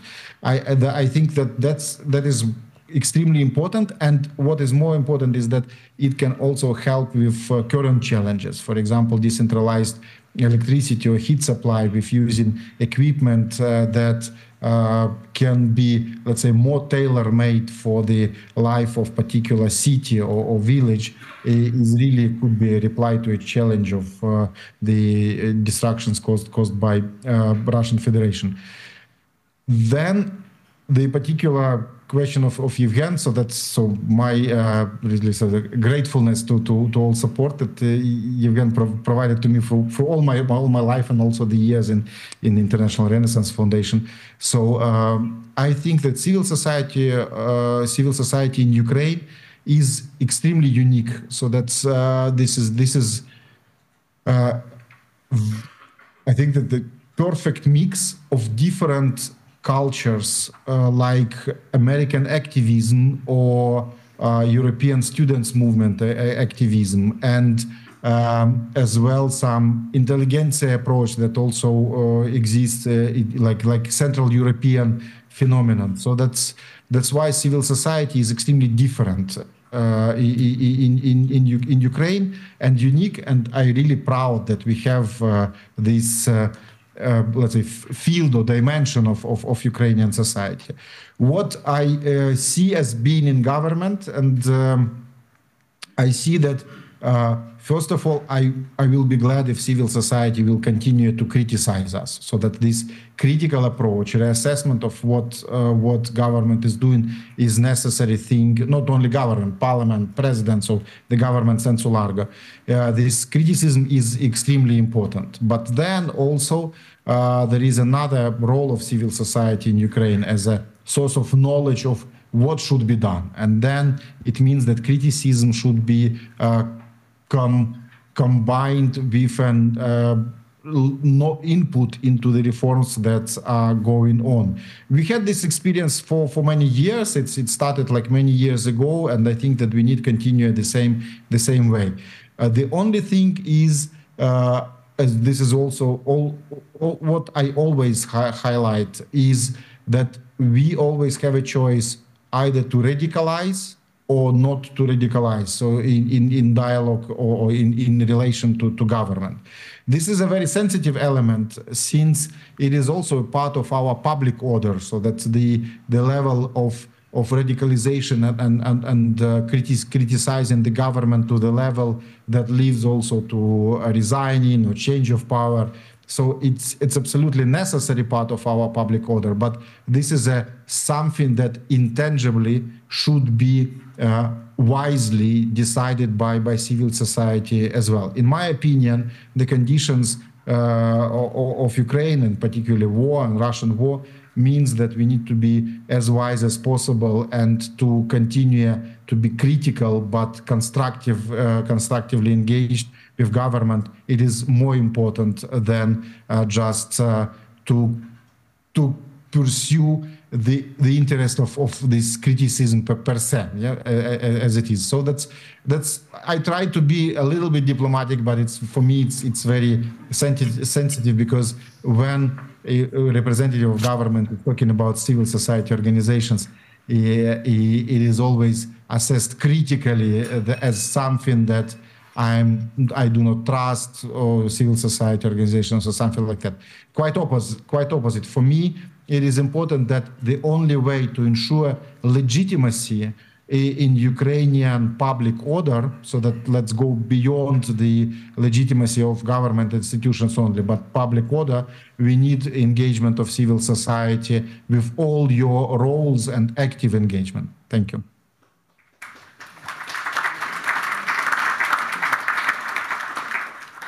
Thank you. And we had a third, that means the first question, which was, to put it short, about a comprehensive effort of support and democracy support. Yeah? I think we should do that all the time, and we do that all the time. And I remember the support from Germany during the martial law in Poland, and assistance to the political prisoners at that time. In Ukraine, it was the situation that immediately, including Protestant communities, but also other religious communities, joined us and asked in what way you can go with the humanitarian aid through the border, as it wasn't so easy on the first days. And it should be something what is natural and what should be done both as a territorial communities as well as religious communities. This is our natural responsibility. If you need any special contacts, we will be pleased to assist you in Ukraine also. Thank you.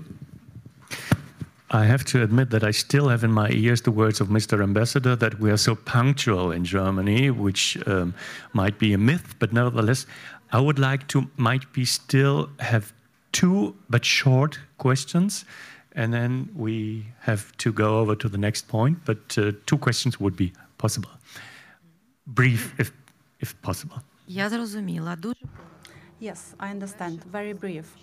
First of all, I would like to seize the opportunity and thank Germany and Poland for their support.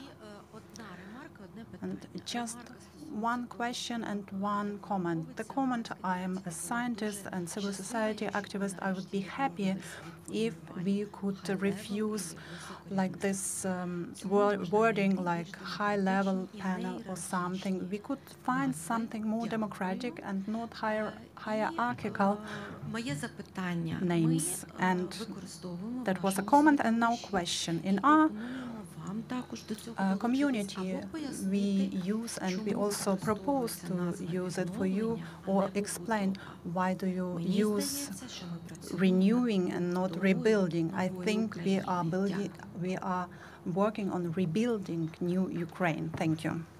So if there's a second, here is one. If you, yeah. Thank you so much for the conversation. Anna Ackerman, International Institute for Sustainable Development. Considering here the stage is partially green and we are the Heinrich-Böll Foundation.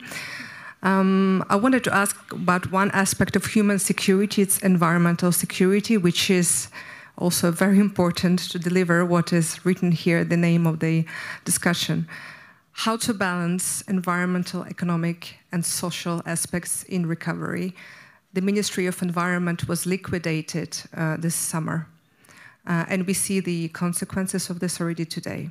So it's a question to Mr. Kachka, first and foremost, but also to our other panel speakers. I'm wondering how you see that. Yeah, how do you see how to balance these questions? Thank you. And as we say in Germany, the best is nevertheless three. Then a third question, please. Rebecca Harms, I'm using the opportunity to ask a question also to Taras, because you are here today also for us the only official representative of the Ukrainian government. And for sure, everybody had a lot of thoughts about the news during the last weeks. And I use the opportunity to ask you, what can we expect as change in Kyiv beyond the punishment, the fair punishment court cases against all those who have been guilty for the recent corruption cases? What can we expect? So we hear discussions about a new approach in the government, maybe a government of more unity again, a government with less friends from business and the old times, because these questions are of utmost importance. I get them also from my Ukrainian friends. How are we escaping from the impression that the old system, which caused people going to the Maidan, risking their lives, what changes can we expect to really fight against the return of the old patterns, of the old system? I know that during the war, nobody had appetite to discuss those ugly issues. But when it appears that the system is still alive, we need more than only some people going to court. Thanks. Yeah, Mr. Kachka, the third question were directed to you. You have the floor. Okay, so I will destroy all your punctuality. Sorry for this, because it's the questions are too broad. So I think that first on environment, yeah, so that it's also not really comfortable as a question of corruption. First and foremost, I think that there are things where I am quite sharp. Yeah, so that Ministry of Environment was not liquidated, so that it was merged within Ministry of Economy. And what we discovered that the separate Ministry of Environment was used to be the biggest ministry in our government as an institution.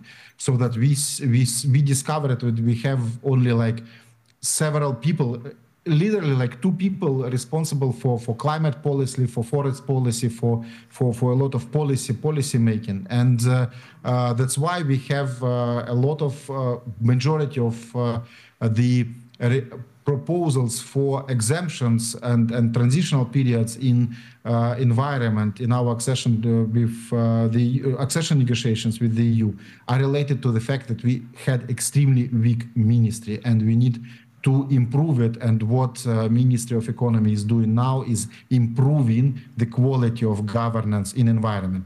Unfortunately, it was a zombie ministry that relied 100% on NGOs, and we really appreciate the expert support of NGOs, but we really need capable Ministry of Environment in order to ensure the balanced approach between economic development, environmental protection, and we have a lot of complex questions. We don't know what to do with ETS. We don't know what will be the map of protected areas for natural development, what to do with waste management and so on. We need capable governance here, and we really unfortunately discovered that the separate Ministry of Environment as an institution was extremely weak. So that's why we are thinking how to improve it, and improve it not only with support, expert support of different projects or civil society organizations, but to improve it itself. So I need capable people in government working on environment, and I need dozens of them. So that's why, please, if you have energy or have possibility, join Ministry of Economy relevant departments. I know that in the recent future it will be detached from Ministry of Economy, because it should be a really big, good ministry. But at this moment, I think that what was done is really for the good, for environmental policy of Ukrainian government. I know that I am perceived among environmental activists as rather person defending industrial development, but this is exactly by intellectual request that we really need to think about how to improve life of people and environment as well. So this balance should be approached. Unfortunately, we see that the rhetoric of environmental policy in Ukraine is rather not people-oriented or not economic development-oriented. So that's why we need to also to critically reassess the general discussion on environment in Ukraine, both in terms of our accession to the EU, but also to the needs of Ukrainian society. And the part of it, we have a lot of topics that are most complicated. You remember the big discussion about Kakhovka Dam, the immediate environmental damage it did, then the discussion about how this territory should be environmentally protected. But then it resulted also to the local climate change, because the humidity in the surrounding areas and the change in humidity, the change in the circulation of water in neighboring regions led to the droughts in the south of Ukraine. So there are a lot of things to do, and we need a lot of brains to deal with it. On corruption, I think that, Rebecca, I really like your question. It's absolutely correct. The question is how to move forward. So this is the question. So that I don't think that, with all due respect to my really friends in parliamentary group of European Solidarity, that the coalition with them is rather will be step back to the backwards, so that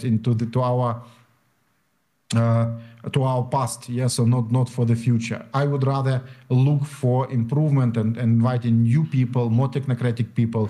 I myself treat myself as a rather technocratic member of government, and our prime minister is as well has this approach, and there are a lot of other colleagues. Yesterday we had a meeting with supervisory boards of energy company, and this is literally dozens of people around the world with a lot of knowledge and credibility in these areas.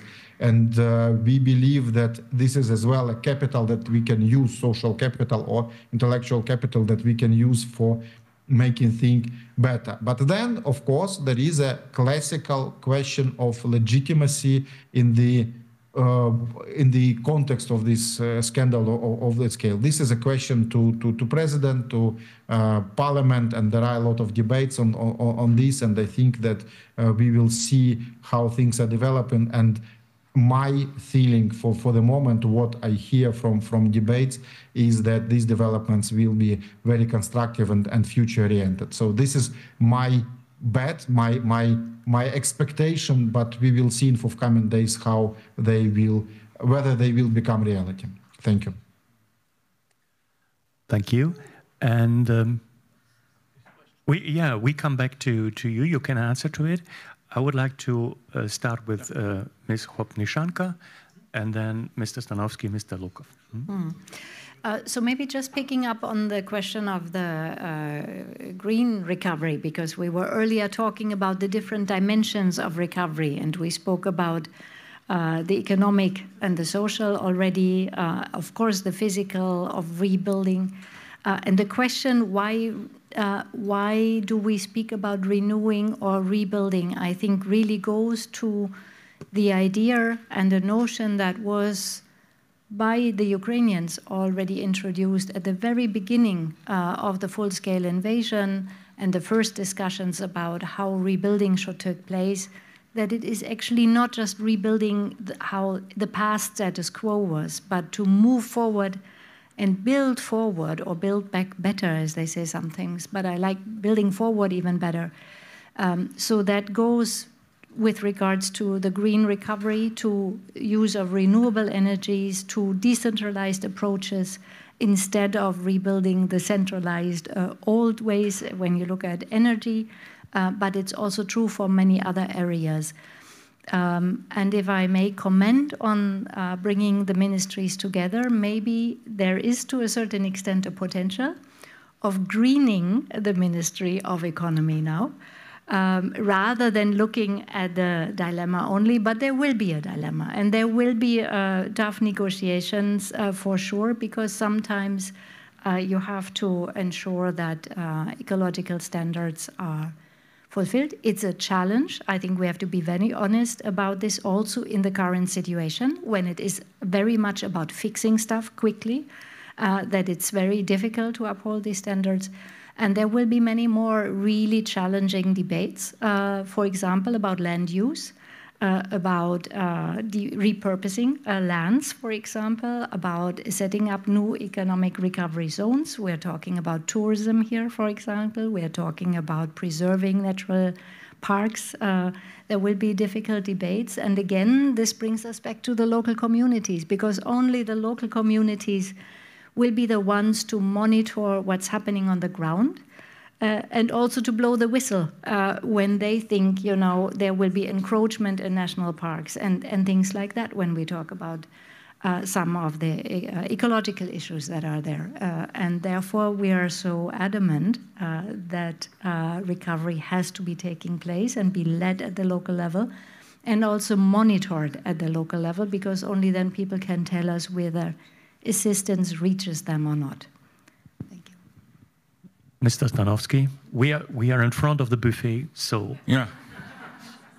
As the question was asked in Ukrainian, я попробую відповісти державну українську мову. I'll try to give you the answer in Ukrainian, the state language of Ukraine. Well, recovery or rebuilding. Well, in the first place, this is not a question toward the Poles or to the French or to the Germans. This is the question to the Ukrainians in the first place, because building a state, nation, is not only about military, it's not about only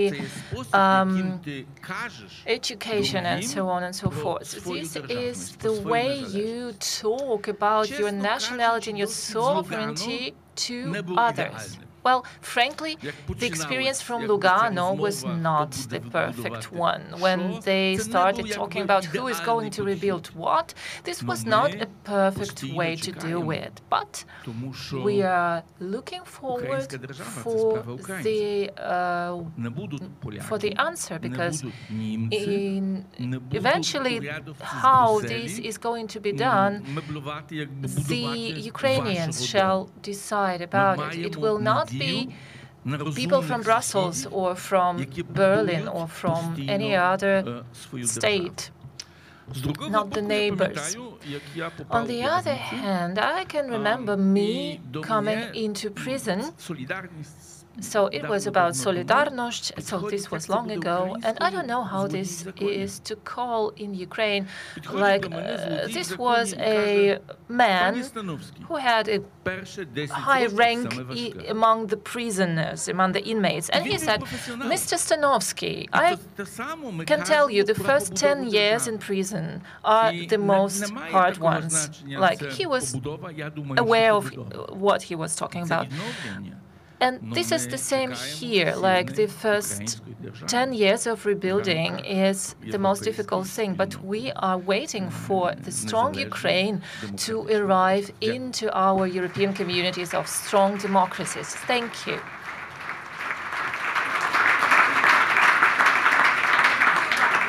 So there's a lot to learn in prisons, as we see.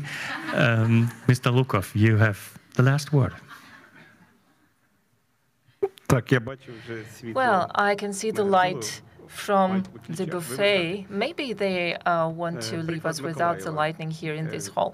Like, I'm giving you an example from Mykolaiv. It is April 2022. The mayor of the city is going around with a machine gun, and he has his assistant who is also bearing a machine gun and a vest, and we drink desalted water from Liman. And we had negotiations with UNO about funding a master plan for the city of Mykolaiv, which we would be implementing after the end of the war. And a company from Milano helped us preparing it, with taking into account all the norms of human life for the next future. I mean, this shall be the way for our city to move to, for us to move to together with our partners. While rebuilding, well, some things just need to be rebuilt, you know? Like, we are going to go that way together in rebuilding our city. So we have already our document. It has been amended, not amended, that adopted, and again, it emerged in April 2022.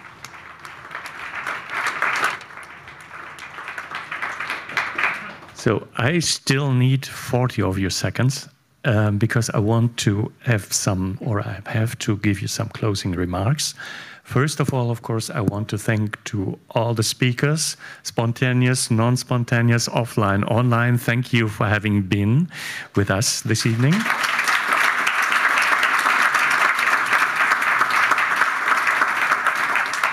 A big thank you to the interpreters Anna Kolomitseva, Olena Bukovets und Ludmila Schnür.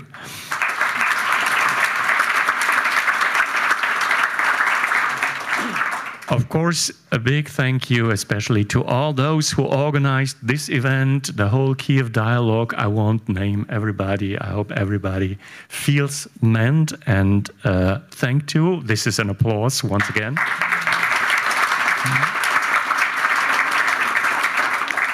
Yeah, farewell, I would like to say to our guests who have watched or still watch the live stream. And now 2 technical points which are very important. First of all, we ask you please, if you leave the hall, to give back the earphones. This is very important. And the second point is bring your badges that you have and you attend tomorrow Kyiv Dialogue once again, bring them with you tomorrow once again, because for security reasons it might be asked for. So better keep your badges and bring them to this place tomorrow. And now the last information that I have to give you, as we all know, we have a birthday to celebrate. It's the 20th birthday of Kyiv Dialogue. And there will be, I promise, short, but nevertheless, a birthday speech outside. Outside you have the green stairs, which is also called the sheep staircase because there are sheep on it. And the speaker, who will give a very short birthday speech, will address the audience at the foot of the stairs. And you are invited to take a seat on the stairs because our green staircase serves as a spectator seating normally. Then there will be the very short but very important birthday celebration, and then there will be the buffet open. Thanks a lot.